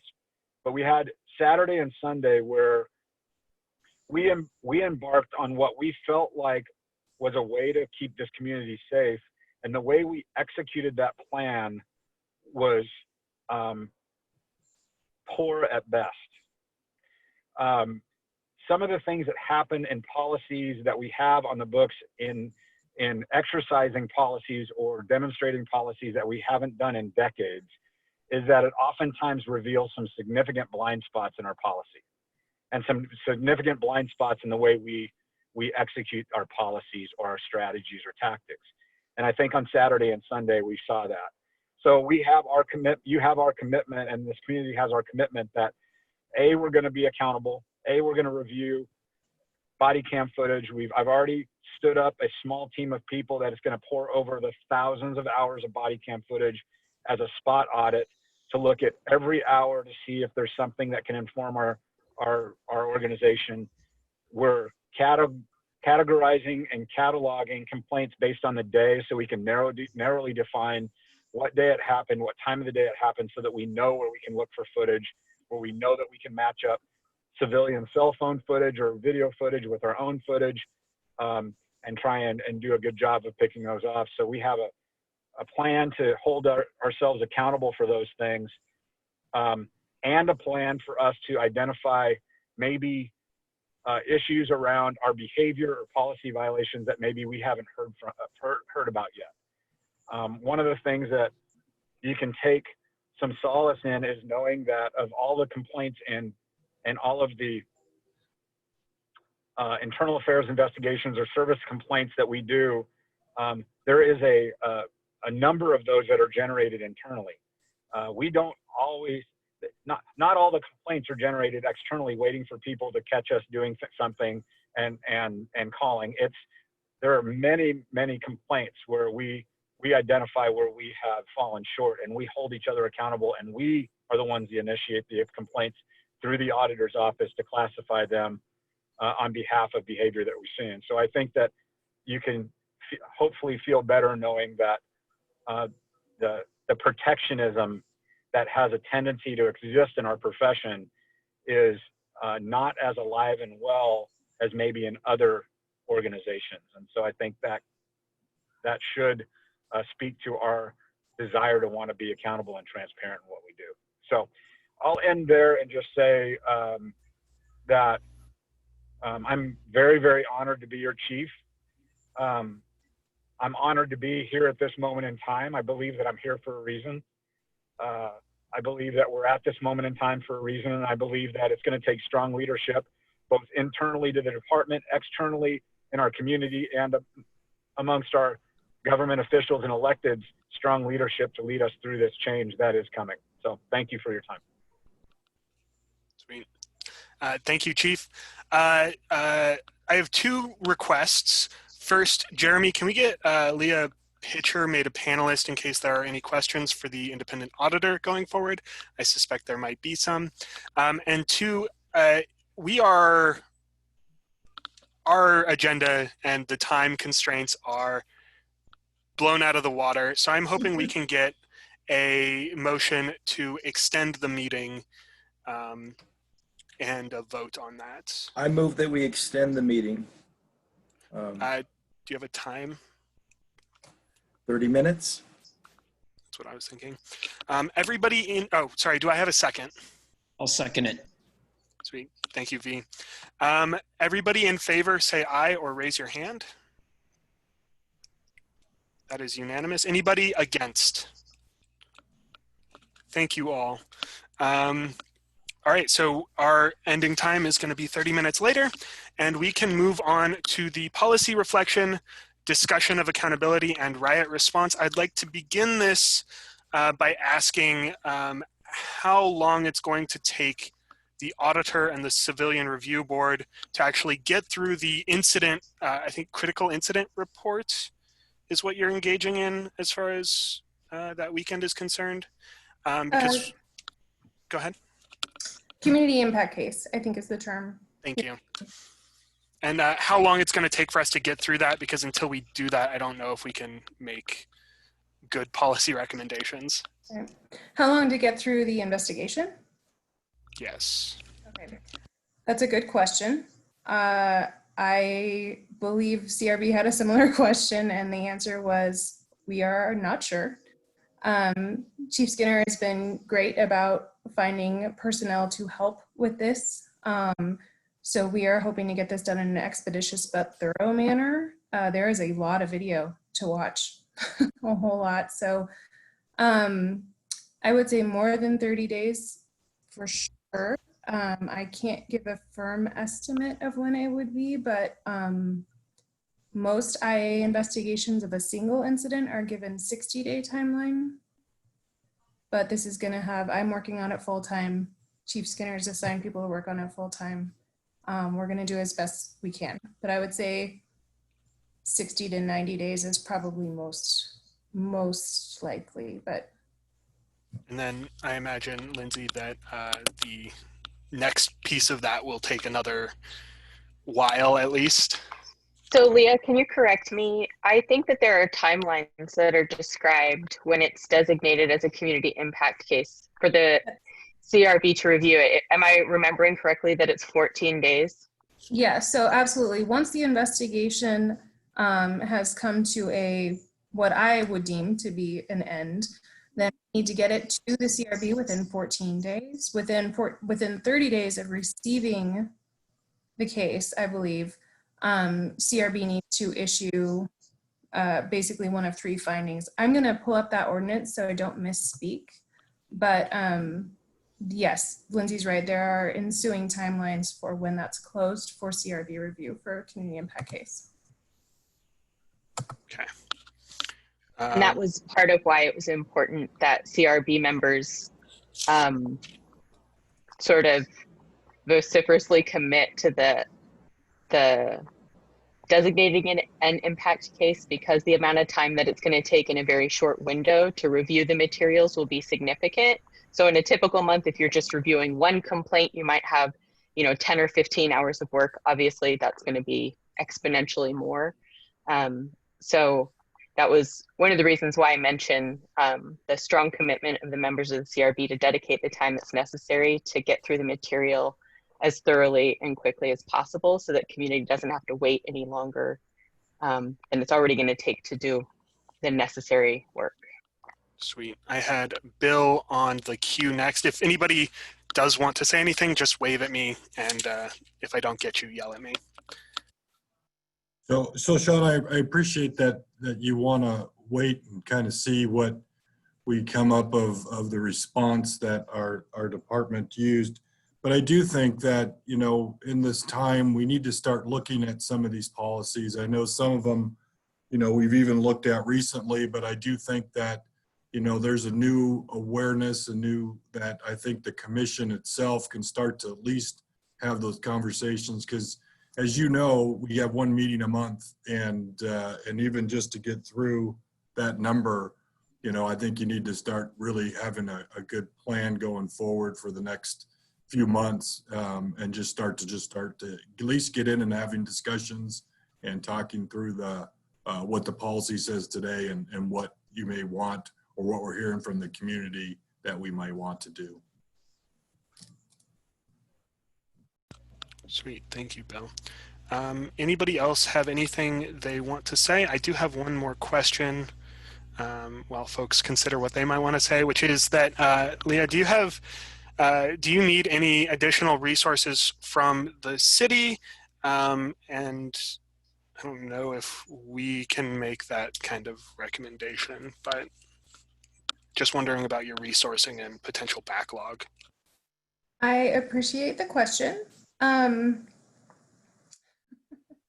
We are managing, and Chief Skinner has been great about collaborating and trying to assign people to get this done in an expeditious manner. So thank you, but I think we're taking care of that on a staff level. So sweet.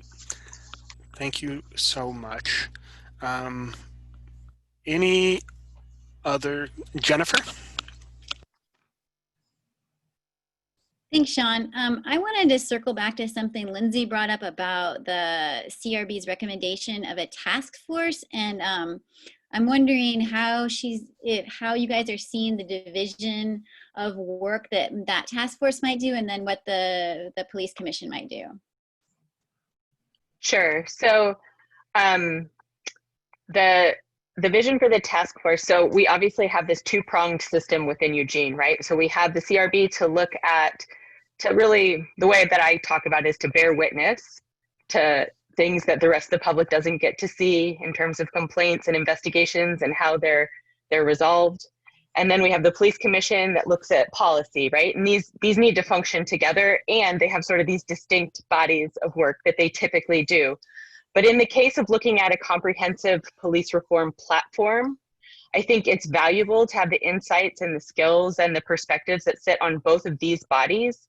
And I didn't feel comfortable as the only representative from the CRB, as the only person who's borne witness to what not only is on paper, but then how those things tend to play out and different kinds of concerns. We just have a different perspective from having gone through that process. And we have some CRB members that have sat on the CRB for a very long time and have an excellent historical perspective to add, and having seen, policies shift and change over time. So I think the intention for the task force was that it be put together to be very short term, to look at a platform, not just at 8 Can't Wait. That's not enough. I'm talking about the entire Campaign Zero platform or something similar to it, which encompasses many of the community concerns that I've heard at, for example, the city council meeting and some other places. I'm certainly not speaking on behalf of all communities. I'm just trying to kind of filter through what I'm hearing and present something that's specific and actionable in like the, short to medium term. And so that it would be looking at something like the full 10 recommendations for Campaign Zero, which includes everything from like, end broken windows policing and investigating like, what does that mean? How does that look here? Demilitarization, all these things, to look at those things, to look at what Eugene has on the books. I started to do some of this work myself and was like, there's a lot here. And I think this would be a worthy way for a broader swath of community to kind of take a step back, look at something like that platform with those 10 recommendations for more comprehensive police reform, use of force sort of set aside. It's like part of that, not all of that.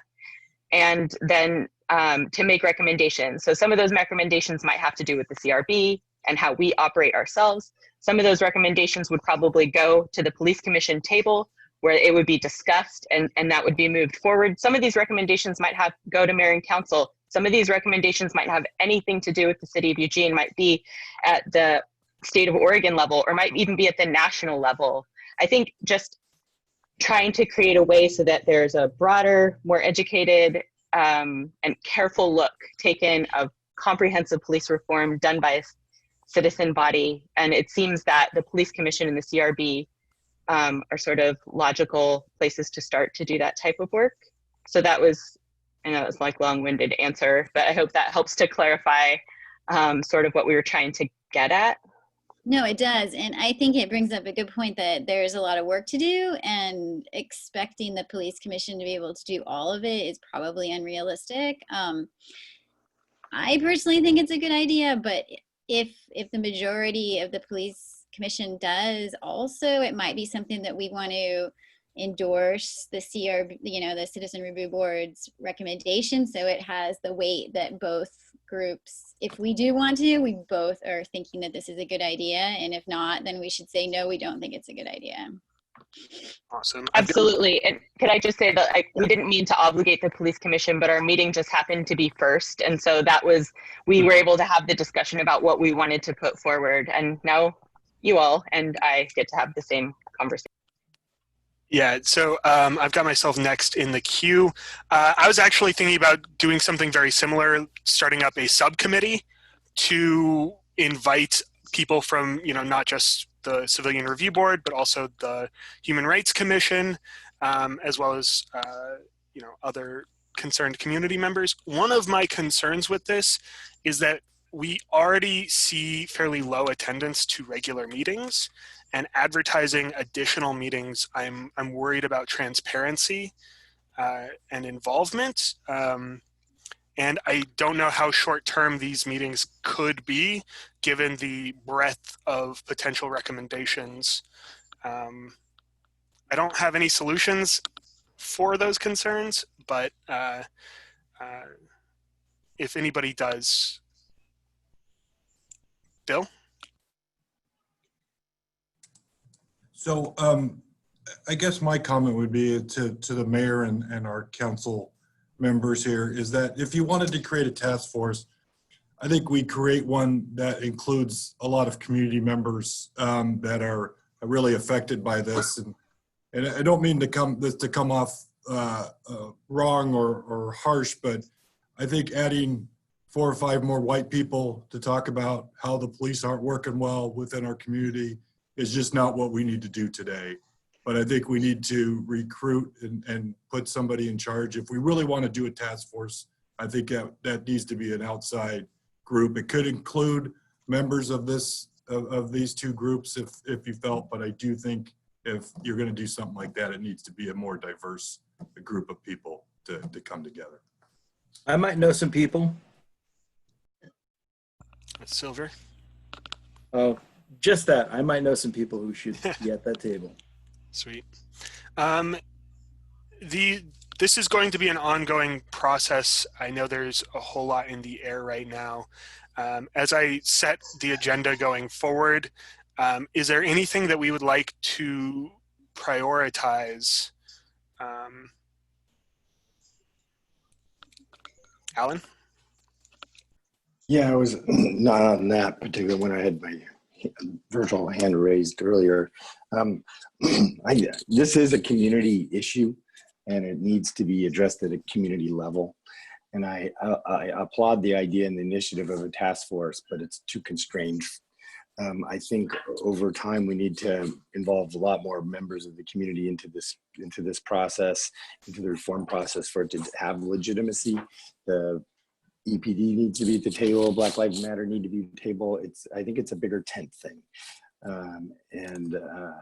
so I have no doubt that the mayor and council is going to move forward with reform. It's just a matter of what's the best way to do that and how to do it.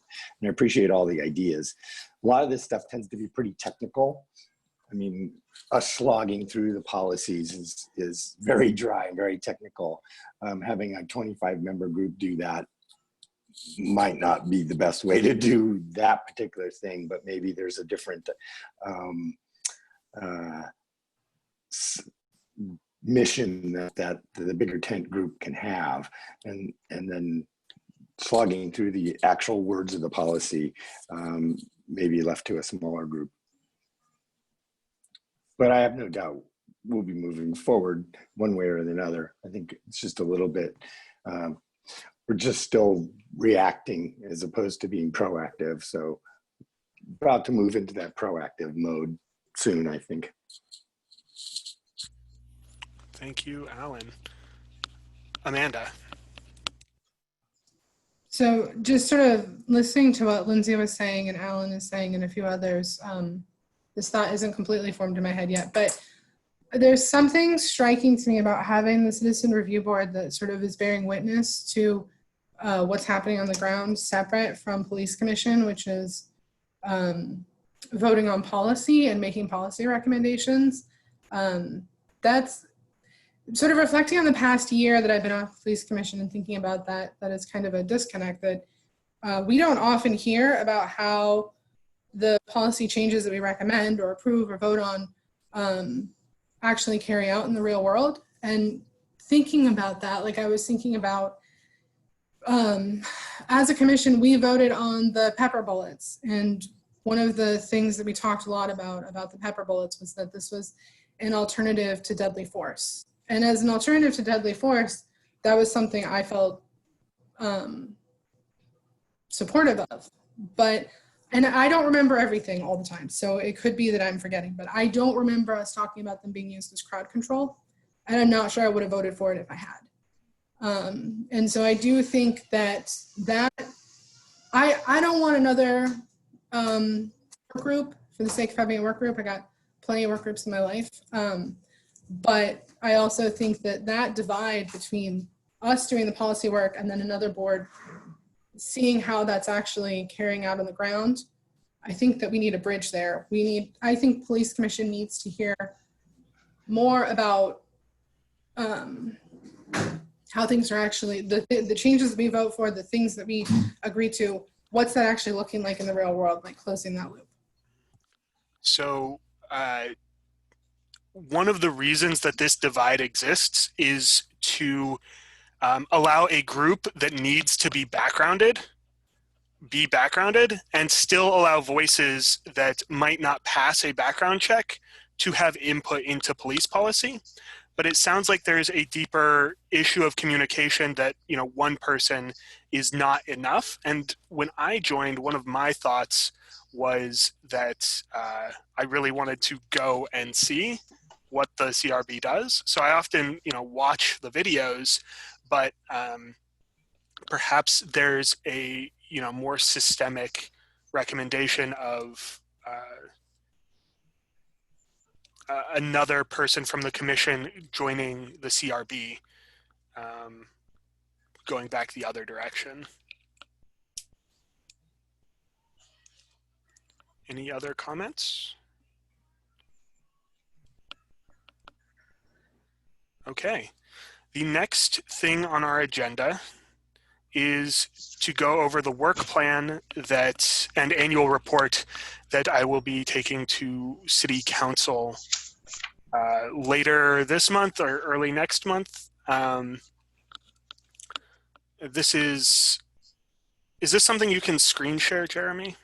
Or is it part of our agenda? No, I can, it is part of it's part of your packet. I can screen share it as part of the packet if that's what you'd like. For folks at home who might not have this opened up in another screen or on their phones, I would appreciate that. Okay.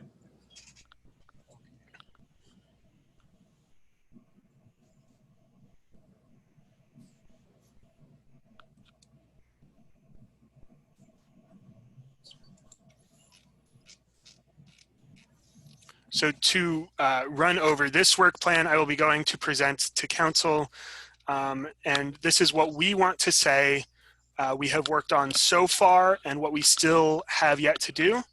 A few things of note, I know Barbara Date made a comment about it, the use of force, and if it had been reviewed recently. It is currently on our review slate, and has not been completed yet due to COVID-19 and our desire to talk with DA Perlow.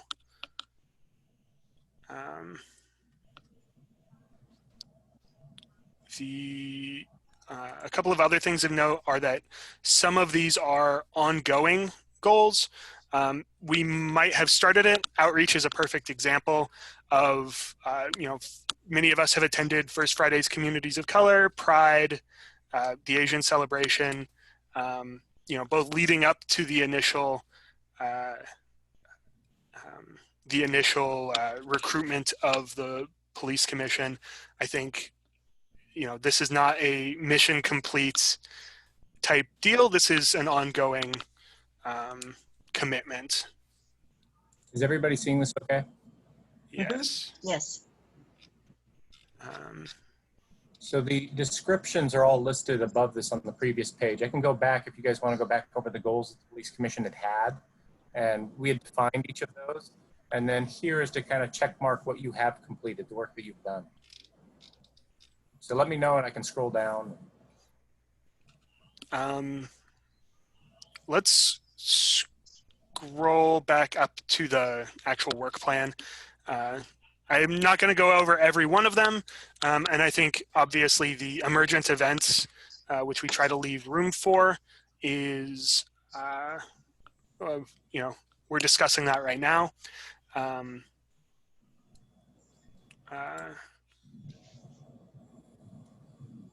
I will also say that we have, we've done a few of these so far. The top page of these, if you'll scroll down a little bit, Jeremy, the top page of these is the priorities that we discussed. We have not gotten to the ones that we have in the parking lot yet, for the most part. Sean, do you want me to go? Yes, Jeremy. Say what? How far down do you want me to go? I just keep scrolling. I just want to give everybody especially at home, a chance to skim it real quick before we dig into the completed part. You can go ahead and keep scrolling down to the work completed in 2020.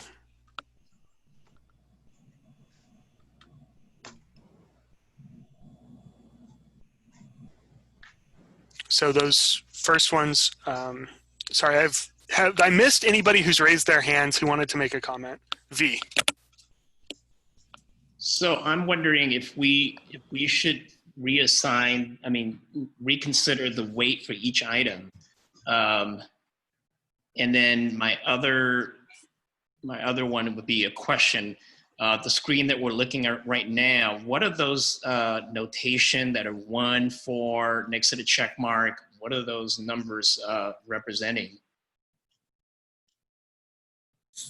Sean, do you want me to answer that? Yeah, please.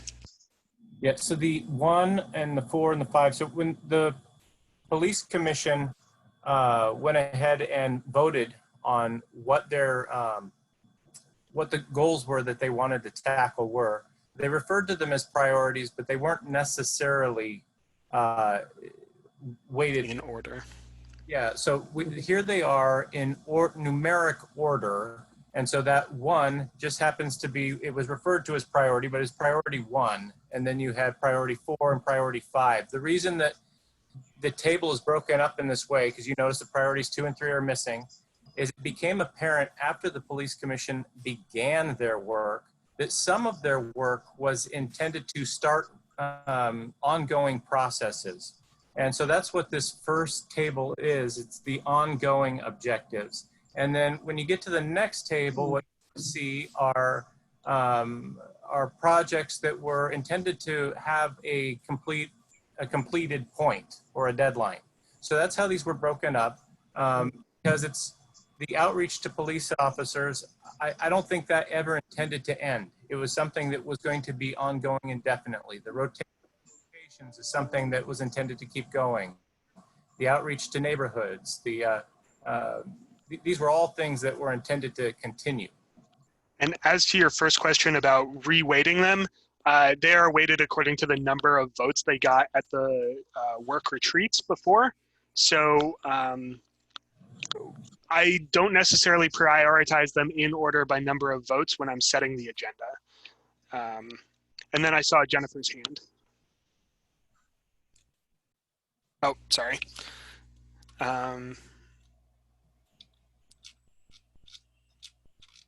If you would like to continue down to give folks a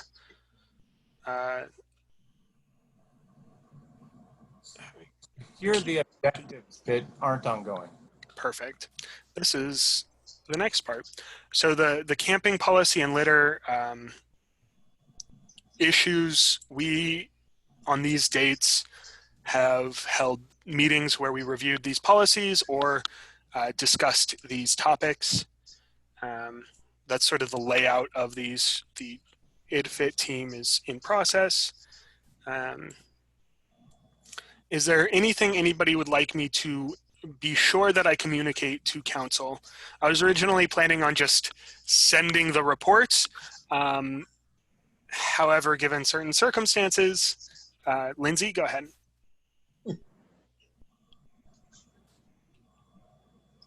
Unmute myself. I think there's just one small typographical error. So under status, and then there's the objective supervisor accountability, and then the date, it just says TBD, and it doesn't look like anything's been done, but there's a check mark. If you could just remove, because the check mark indicates it's done. Am I correct? Yeah.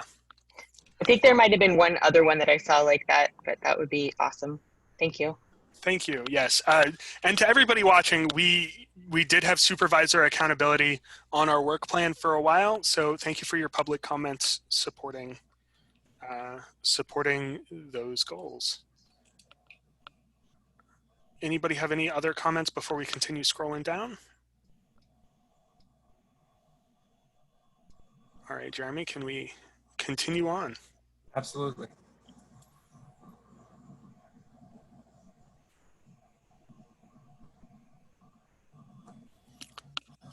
So here is where the pepper ball policy, which we reviewed, is, I think, in response to last, I guess, 2 weekends ago, we're going to have some additional questions for a whole slew of policies. I'm guessing this will be one of them. Is that accurate to everybody else's understanding as well?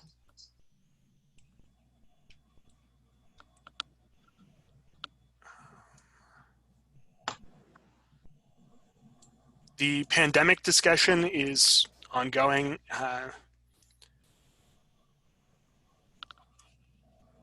I'm personally kind of worried about a wave 2 and what that might do to our community safety overall. Can we go to the next page, Jeremy? Absolutely.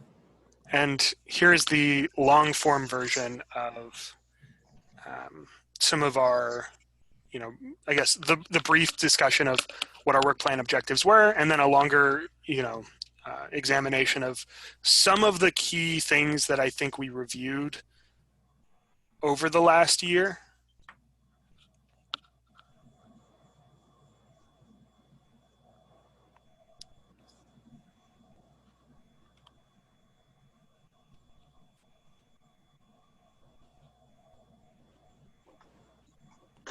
Lindsay? Sorry, there was one other thing, language that I didn't Love earlier on the word untimely death. I didn't like. Do you know where I'm talking about? Mm-hmm. Yeah. I think you should just. I'm not comfortable with that language. That's not strong enough. Would you like to make a motion that it should be murder? Well, I think I can understand the legal argument that at this point it is alleged murder. I can also understand the feeling that the word alleged makes it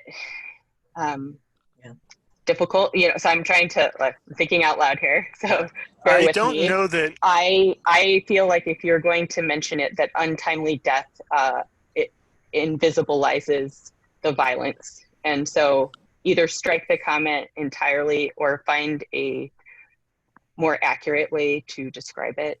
I don't. I'd be happy to hear from other people about any specific suggestions on how that might be remedied.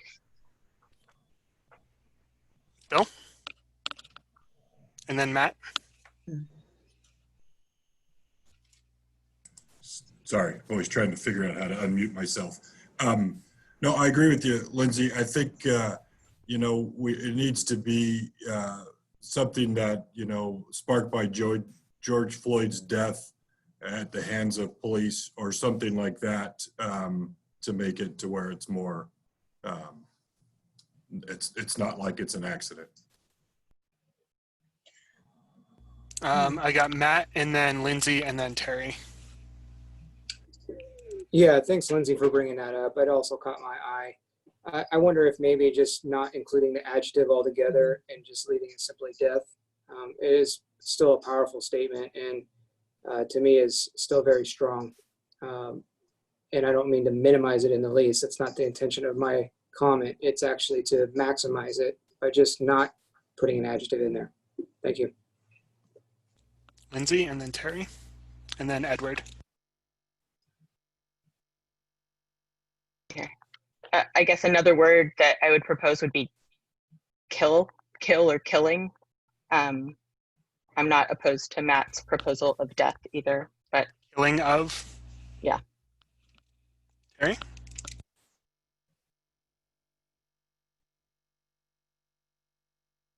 Terry and then Edward. Well, I was just thinking, since it was pretty much, there were three events two other besides George Floyd that also were part of the conversation. You don't really have to use his name. You can say recent protests and riots sparked by police brutality in many departments in the country or across the country or in many places. Something you don't really have to use his name, because there were three people that everyone was, the events had happened at the same time. So I think that they were all part of the protest, but he was the most obvious, the most there's 50 known. We got Edward next. You are muted, Edward. It sounded so much better muted. Well, I had one thought in mind until Terry spoke, but I agree that we are talking about more than one death here. I hear Lindsay's point about untimely sounding a little bit like an act of God. Mm-hmm. I'm not sure what the answer is, and I don't want us to get bogged down in rearranging the deck chairs on the Titanic here. Simply death by the recent killings. I don't know where to go with this, but I agree that this sounds a little. How about ongoing killing of people of color?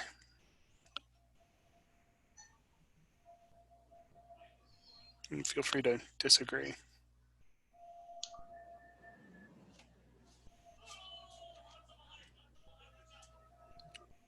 I don't know. For now, let's just take out the adjective.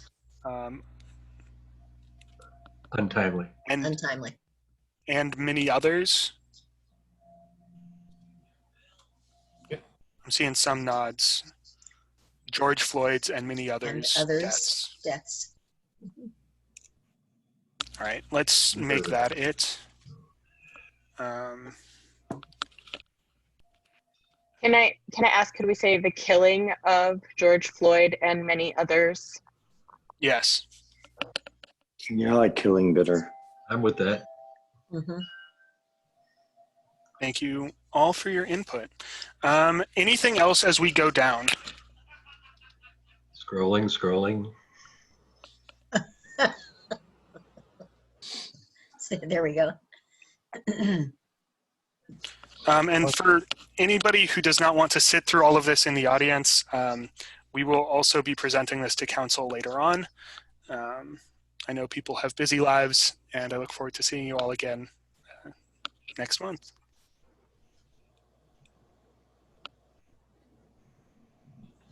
Sean? Yeah, Silver. If we're going to mention George Floyd, I think it's also important to mention Breonna Taylor and Ahmaud Arbery. They're a big part of the reason why people are frustrated at this point.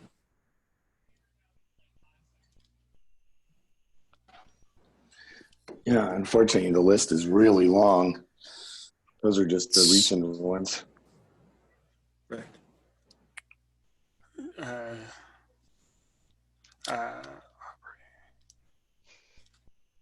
many others. All right. Thank you, Silver. Edward. I'd have to agree with Silver. This is not a one-off occurrence, and I think that we should recognize that. Yeah, I agree 100%. Anything else as we go down, or is there a motion to approve this for me to go before council?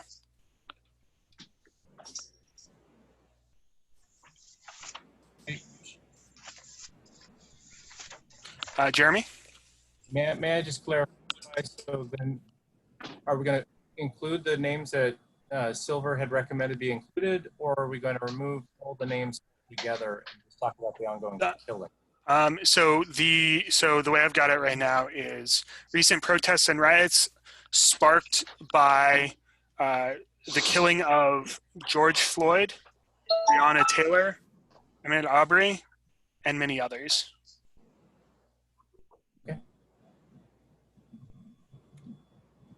Thank you. My phone also just blew up with my friends texting me saying that that was a good idea. So, yeah. Awesome. So what was the language? Mm-hmm. What was it? Say it again, Sean. The killing of George Floyd, Breonna Taylor, Ahmaud Arbery, and many others. Okay.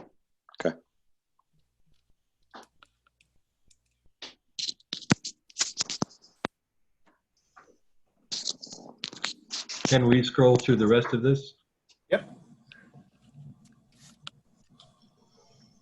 How far down should I go? Have increased communication be at the top.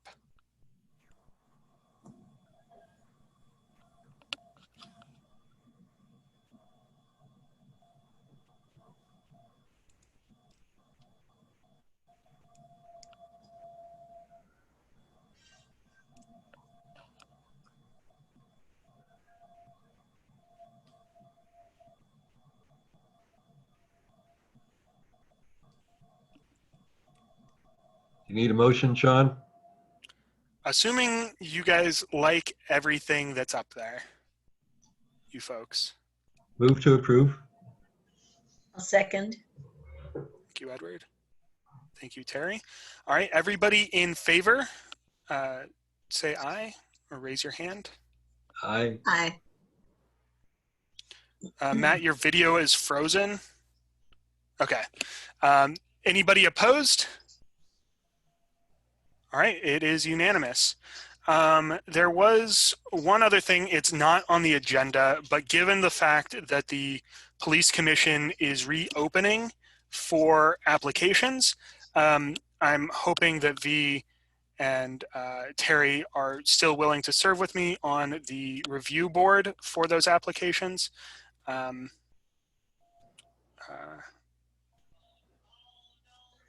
No objections to that, Terry? No problem. No, Sweet. that's fine. Sweet. Thank you all. Thank you all. So, Sean, if there's no, yes. if nobody's concerned about it, I'd like to be a part of that as well. I think that's a great idea. My understanding, you were not here when we first appointed, so it's not like you turned down an opportunity before. Is everybody, can we get a motion to add Silver to the review committee? So moved. Thank you, Edward. I'll second. Thanks, Jennifer. Everybody in favor? Aye. Anybody opposed? Welcome, Silver. Thank you so much. Awesome.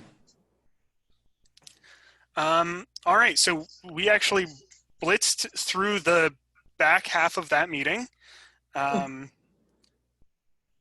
Thanks again to the 60-some folks who are still here, who sat with us through this all. We are at closing comments now. Let's start with V.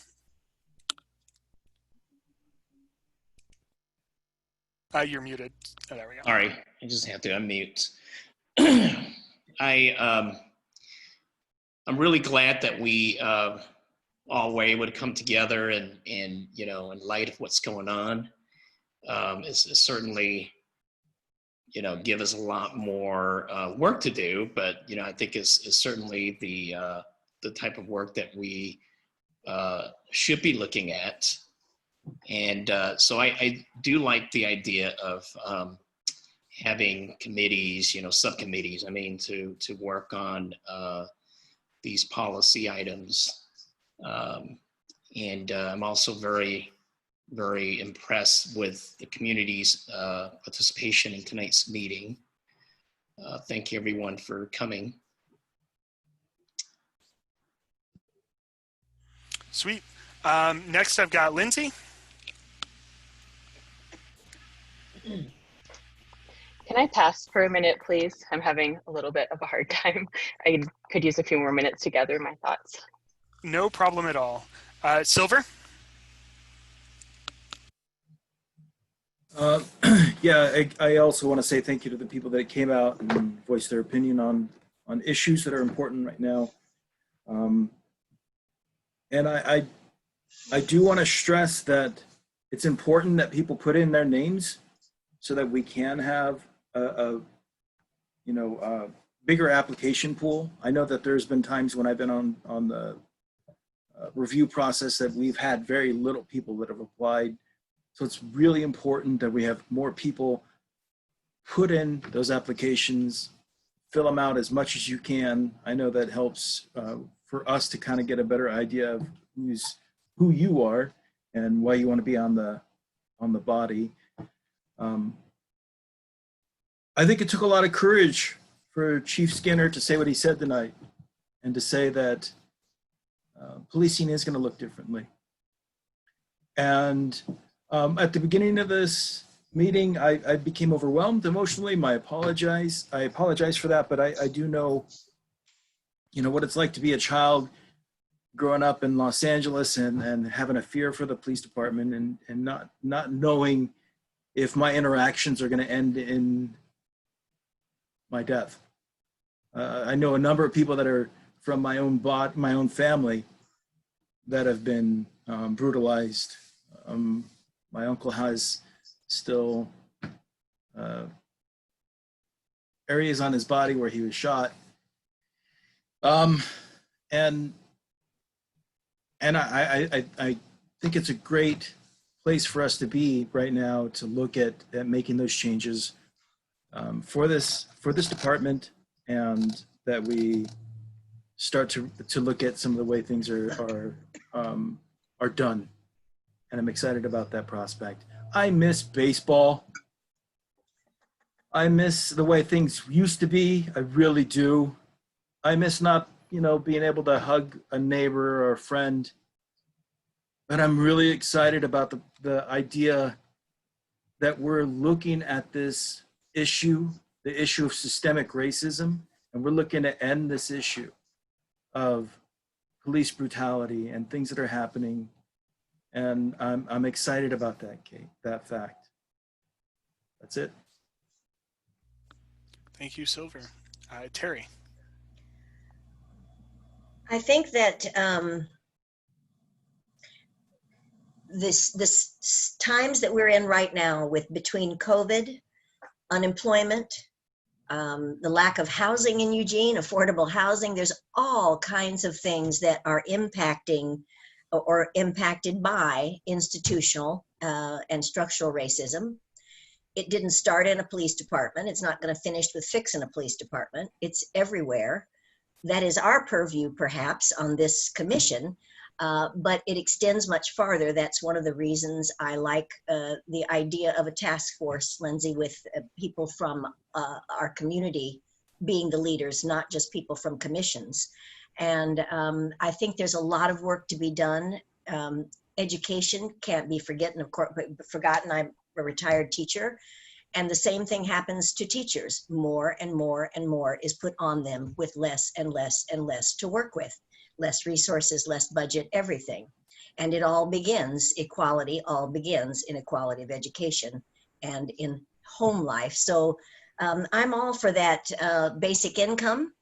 And I think that would change things in a way that we've never experienced before, and that's what we need. This confluence of events right now gives us the chance, the opportunity, and the space to make some huge changes that we might not have even entertained at any other time because of all of this happening at once.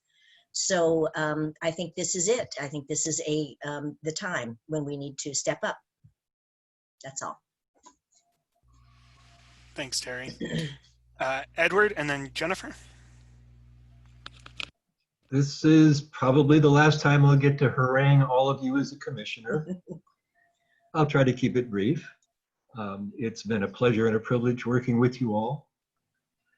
As I said before, I'm not going to stop the work. I'm still available to you as a resource and a researcher. I'm still available to help you amplify your outreach. Willing to put money into outreach efforts to reach communities we're not reaching, obviously, in our recruitment. I hope this commission and every other board and commission of the city will look at the obstacles to participation in our boards and commissions that we unconsciously set up by not providing childcare, for instance, by not looking at people's ability to get to our meetings and leave them by transit or safely for some people.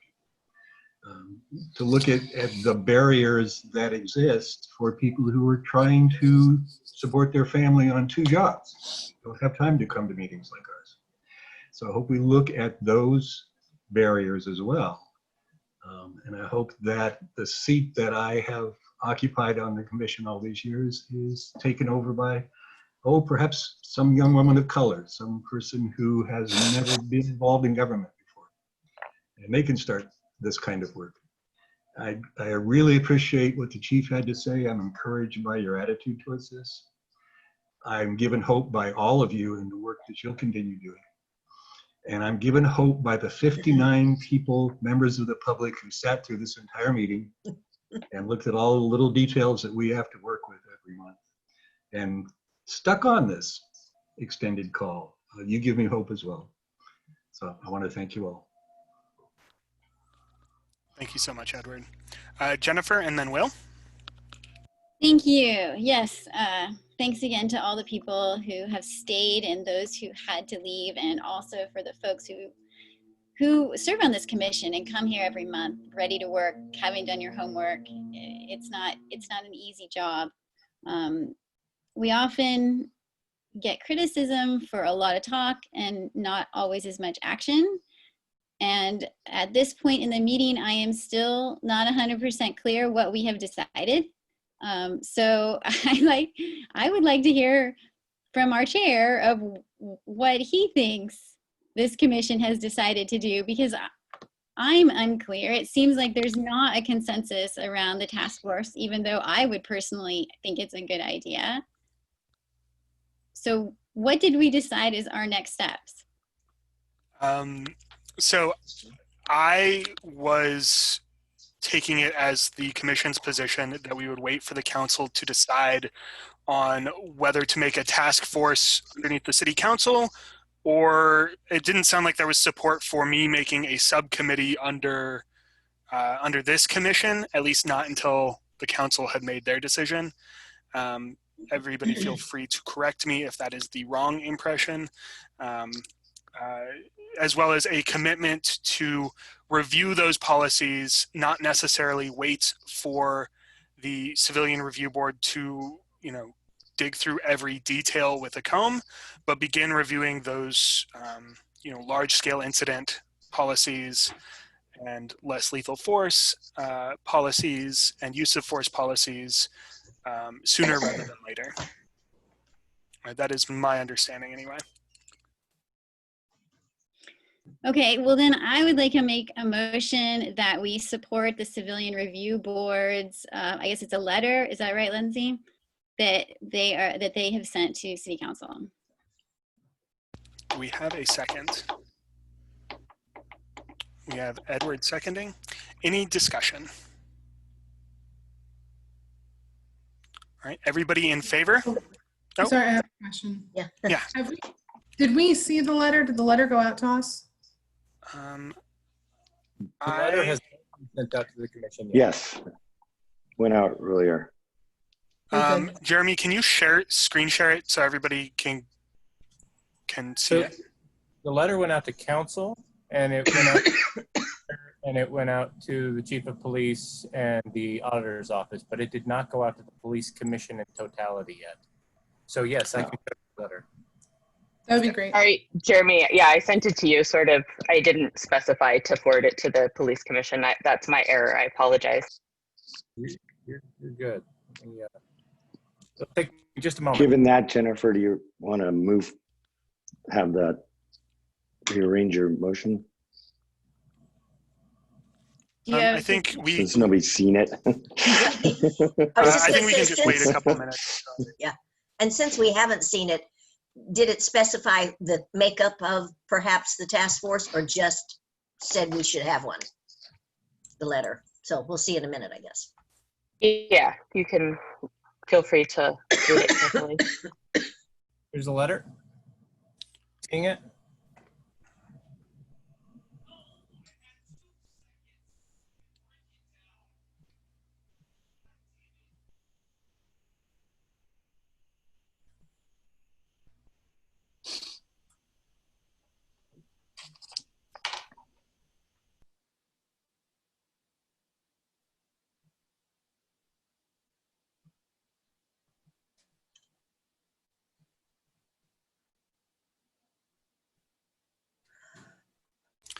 Can we scroll down another paragraph?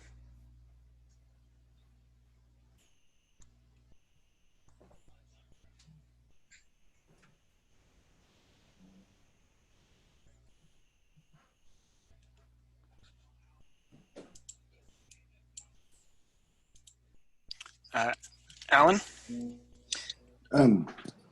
Jennifer, since we just read this, it's not very much time to digest this, and I'm not sure that I fully grasped all of this. I think the council and the mayor and the city manager and the police chief are going to have conversations about how to proceed with this.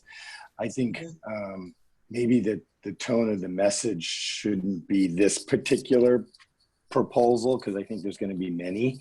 I think what maybe the police commission should do is to say that the city council should formulate a committee or a task force to look at police reform, and that's a very good idea.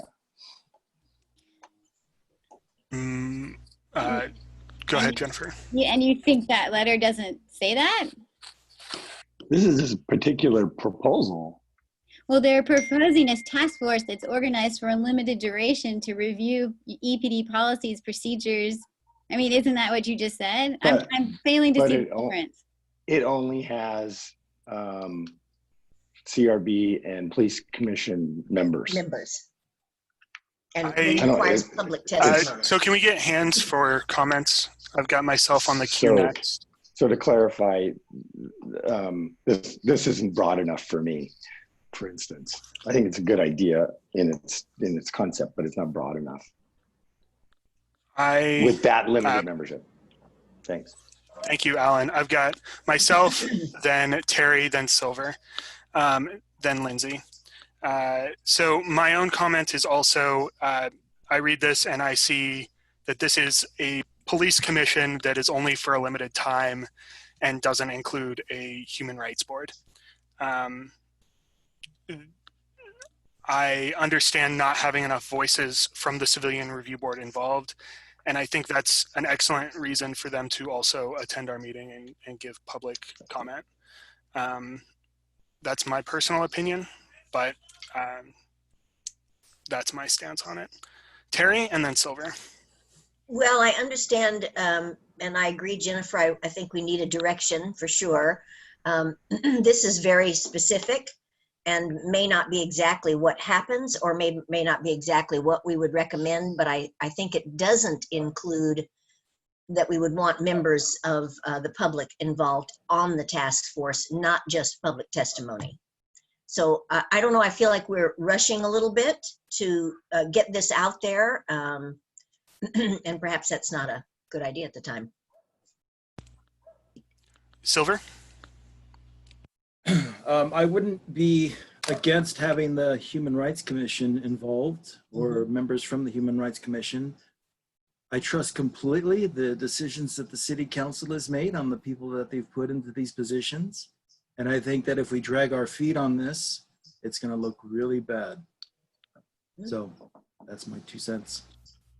Thank you, Silver. I've got Amanda, and then I've got myself again. So I would also support Human Rights Commission being involved and members of the public being able to be a part of the board as well, or work group. Sweet, I forgot what I was going to say. So I've got Jennifer and then Lindsay. Let Lindsay go first. Lindsay, and then Jennifer. So obviously I can't speak on behalf of the CRB, but I personally wholeheartedly agree with what Silver just said. I think the HRC makes a good deal of sense to add to this. And while this is a letter with a specific recommendation, obviously Mayor and Council will take into account all of the various discussions we're having here. I think, adding the HRC makes sense. Having members of the public be part of the body also makes sense. I wonder about logistics, and personally, again, I'm not speaking on behalf of the CRB, just as myself, would just advocate that we make sure to dedicate city resources to staffing such a thing and actually doing the work. I think it's important that I don't see it as specifically exactly what the police commission does. I think the police commission, looks at particular policies and gives feedback, and does an excellent job in that role, fulfills that critical role all the time. This seems more like something that zooms out a little bit more and kind of looks at comprehensive police reform, which makes space for sort of like a radical reimagining that the police commission isn't really tasked with doing. So that's my 2 cents. I've got Jennifer and then myself. So it sounds to me like there's a lot of support for something, maybe not the specific language that the CRB has brought, but something in the general ballpark. And I guess that's what my intention was, to just be able to show that as the group tasked with looking at policy, we are in general agreement with what the CRB is trying to accomplish. So, I mean, if the motion is that we support the idea of a group similar to the one suggested by the CRB or something like that, I think that was my intention of what I was trying to get at. Yeah, by that. So for my comment, I agree completely.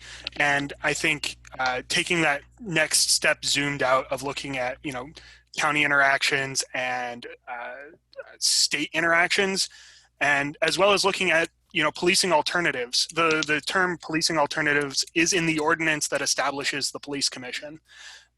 So my feeling is that this is the proper home for those discussions, but I do think part of the reason we're extending the application window is to bring in more voices from the community. Alan? No, I agree with what Jennifer said at the end. I think the concept is we need to get going. We need to figure this out. We need to bring together the community to help focus on police reform and have it be as inclusive as we can possibly make it be. I mean, what about the NAACP? What about Black Lives Matter? What about the Human Rights Commission?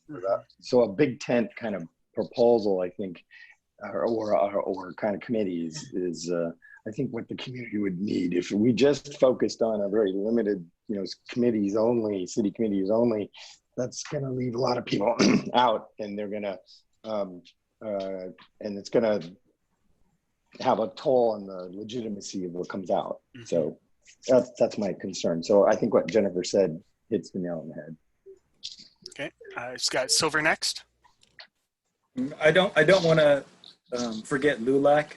You have a national organization that is local, and we've been working on a number of different issues, and we've been setting up for, in the time of COVID, hopefully this will not have any effect on it, but a regional meeting.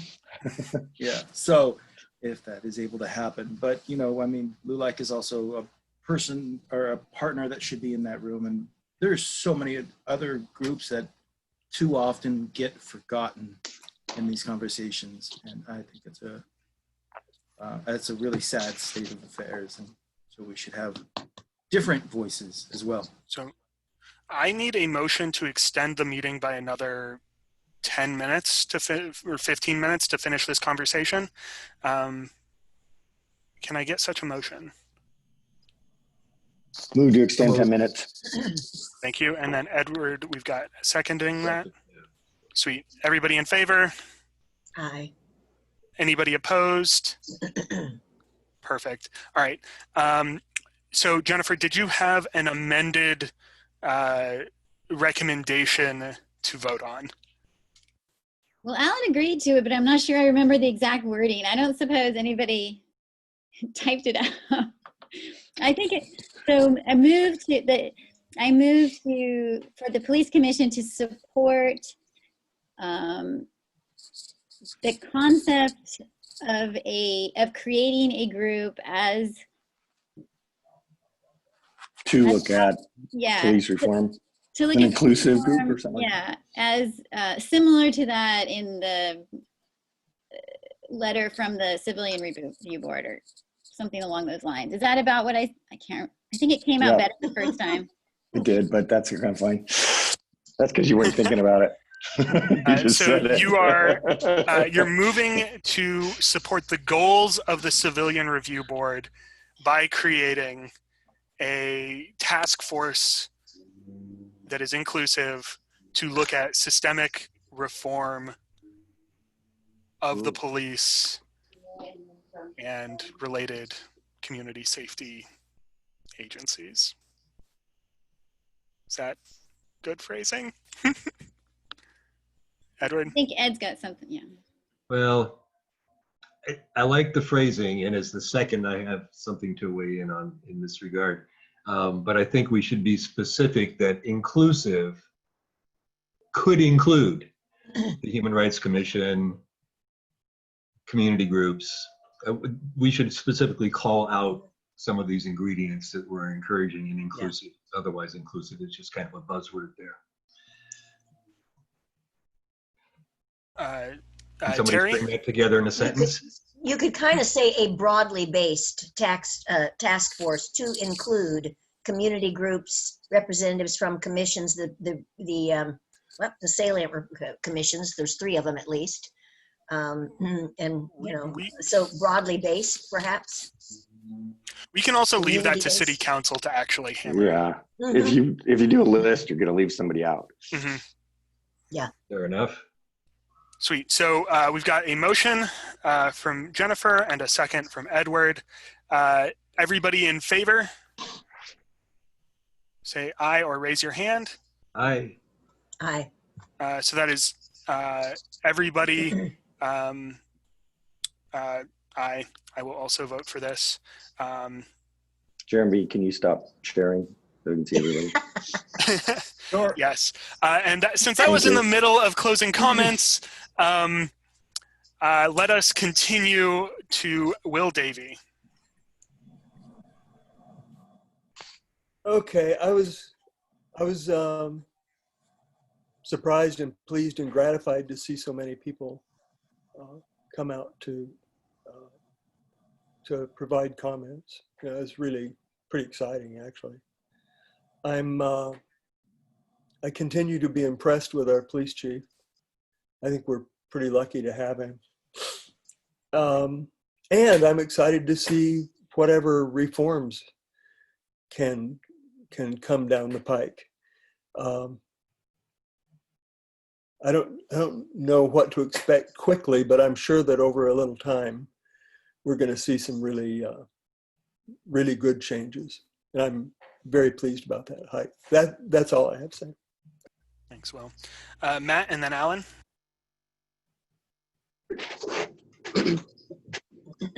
Collecting my thoughts here. I'm excited to see that we collectively care about caring, if that makes sense.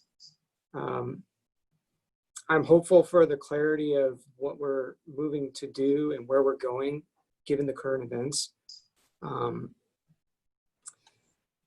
think Jennifer brought up a very good point in where we deviated towards is having clarity about the issues at hand right now and developing some kind of tactic to provide a voice that's collaborative. So I'm hopeful for that to continue to be a part of that process to see where that goes. Thank you. Thanks, Matt. Alan and then Amanda. Sure, thanks. I wanted to thank everybody that came out today and talked. Black Lives Do Matter, and it showed in your passion and what you said. The real bottom line is we held open the police commission, which is an important part of this process we're going to have moving forward. We held open to get people of color into the pool, but you have to apply. So apply, you got a month. So I was trying to go find the numbers of the applicants that we just got in the pool, and the number of people of color that applied was dismally low. So we have to do a better job of recruiting, but people also have to do a better job of putting their name in. I wanted to comment on the chief's comments. I said I thought they were well said, the right tone. I'm very impressed with his commitment to embracing change and not shying away from that, and making sure that that's what happens in EPD. And I'm glad you're our chief. You know, the problems that we keep facing, and whether it be climate change or homelessness or mental health issues or drug addiction or racism, is because we don't connect the dots between all these things, and B, we just neglect them. We kind of operate a lot of times on, if we ignore them, maybe they'll go away. Well, they don't. They get worse and they boil over. And so it's very rare that we actually have a point in time where there's so much focus and so much attention on a single issue that we can actually have this opportunity to take it and actually do something about it. I think there's a lot of momentum here. I don't think it's going to go away anytime soon. And I think that people are very poised in this community to embrace police reform and make the police department the best police department in the country. And so I think I think that's a rare opportunity that we get to participate in. So I hope we take it. And then finally, I just wanted to thank Ed, thank you, Terry, thank you, with Bill, Thank you. Will, you've been reappointed, and it's over. You're reappointed, so thank you for doing it again. Proves you're masochists. But thank you, the three of you that are leaving. I really very much appreciated the work you've been doing over these years, because it's really been helpful to the city and our community, and you made a difference, and you made our community a better place for it. So thank you very much. And I really want to hear what V has to say, because he's from another planet, apparently. I also like your background, V. Next, we've got Amanda and then Lindsay. So I would echo what other folks have said about hope for opportunities, for change, for improvement, to make things better. But I think I also just sort of want to reflect on that we've got some real systemic inequality in our country and in our society, and in ways that are much bigger than what Police Commission can necessarily address. Of course, there's totally a realm and opportunity for this group as well. But I do think that policing is frequently applied to the effects we see from our systemic inequality. So we have these systems that lead to people not having what they need to get by and doing things to get what they need that then may put them in contact with police. And so I think, I don't know, I guess the systemic inequality that we see, the institutionalized racism, the systems of inequality and injustice that we have are a huge part of what leads us as a country to this moment. And I guess the other thing that I feel like is really real right now is the pain that I think our community is feeling around this topic. And as much as I feel a lot of hope for, I think, the activism and the energy and the excitement that a lot of folks are showing in this moment, I think just the pain our community is in is really real to me right now too. Thanks, Amanda. Lindsay and V, did you already speak? Okay, Lindsay. And then we'll have Sergeant Williams. Thank you, Amanda. That's most of what I would like to say as well. I agree with everything you just said. And because of those systemic things, and we've continued to fund police over time, and we haven't necessarily continued to fund a lot of the other things that would need to make those systemic changes different than they are, right? And so it does increase interaction between law enforcement in situations where I don't even think police want to be in those situations. And we've heard chiefs say at this table, police are not the right tool for every job, and they're not. And so that I'm sitting with that and thinking about that a lot, and trying to hear the advocacy and the people that have spoken tonight, and again, like to make space for a radical imagination of what public safety might look like if we were using a public health approach, I think there's space for thinking outside of what we've thought of before.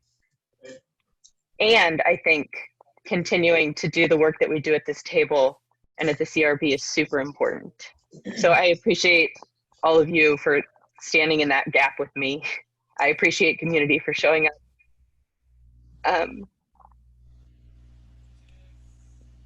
That's it. Thank you, Lindsay. Sergeant Williams, and then myself, and then we will let the mayor have the last word. Hi, everybody. Zoom meetings are weird because it's weird to sit here at the table but not really actually see you, and I figured for today, especially since I wasn't really going to have a part, I'd just keep myself blanked out and just sit back and be able to really take it all in.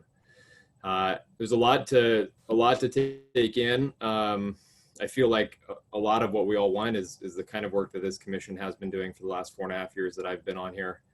And there's obviously a huge undertaking to go forward and tackle a new set of problems and look at it with a little different perspective than maybe what we have typically. And so I just want to thank those of you that are continuing on as we walk down another path in our journey. And as law enforcement, we can always do better. And when we think we've made it and we're doing the best we can. There's going to be some new way. There's a different way that we can be doing better. And we always need to be looking for those opportunities. And so while I feel like here in Eugene, we've got a pretty darn good place. I think we've got a pretty darn good police department. We're far from perfect.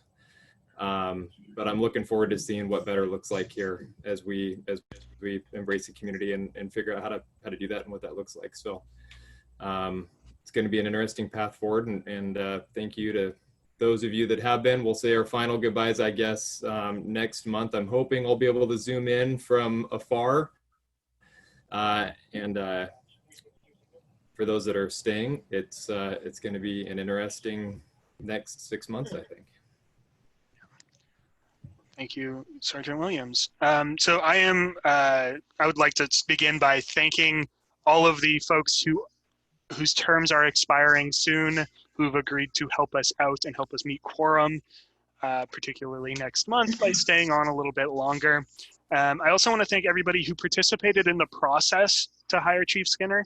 A lot of community members stepped up. I don't know all of them, and I think they did a really good job. So that's a backhanded or a backhand. That's a kind of obtuse compliment to say I'm grateful for the chief we have as well.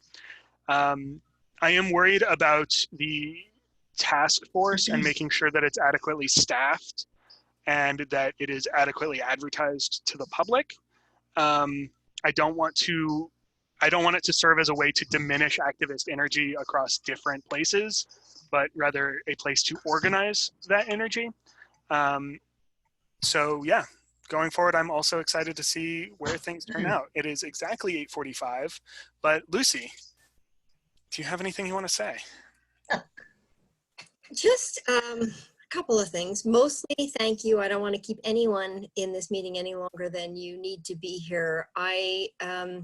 I've learned a lot by sitting in this meeting tonight. I will echo all of you, very grateful for the public comments. I think it is really exciting that such a broad cross-section of our public is engaged in this question of racial justice and police policies and behavior. I think it's phenomenal, and it is an incredible opportunity. And you know, the concern that we always have about public engagement and how do we move forward. And here we have this groundswell of new people coming in, taking time to testify, being concerned about issues and wanting to offer solutions and pathways. So I think we should really take hope in that.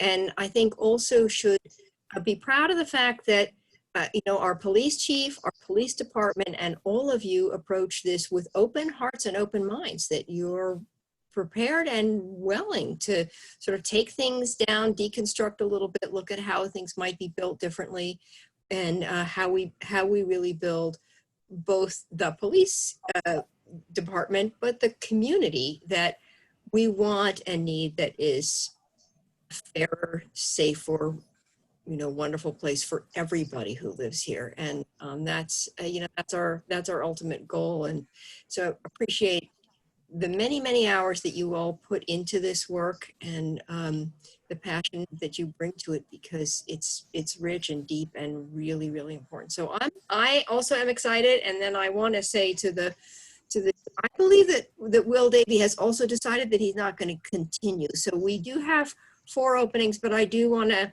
thank all 4 of you who have put so many years into this work and with such heart.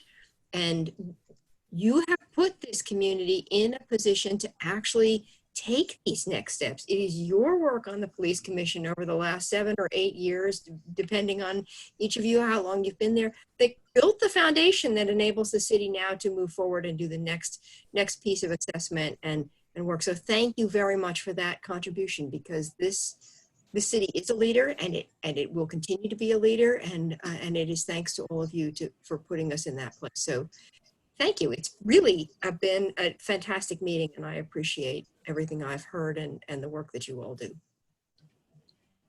Thank you so much, Thank Lucy.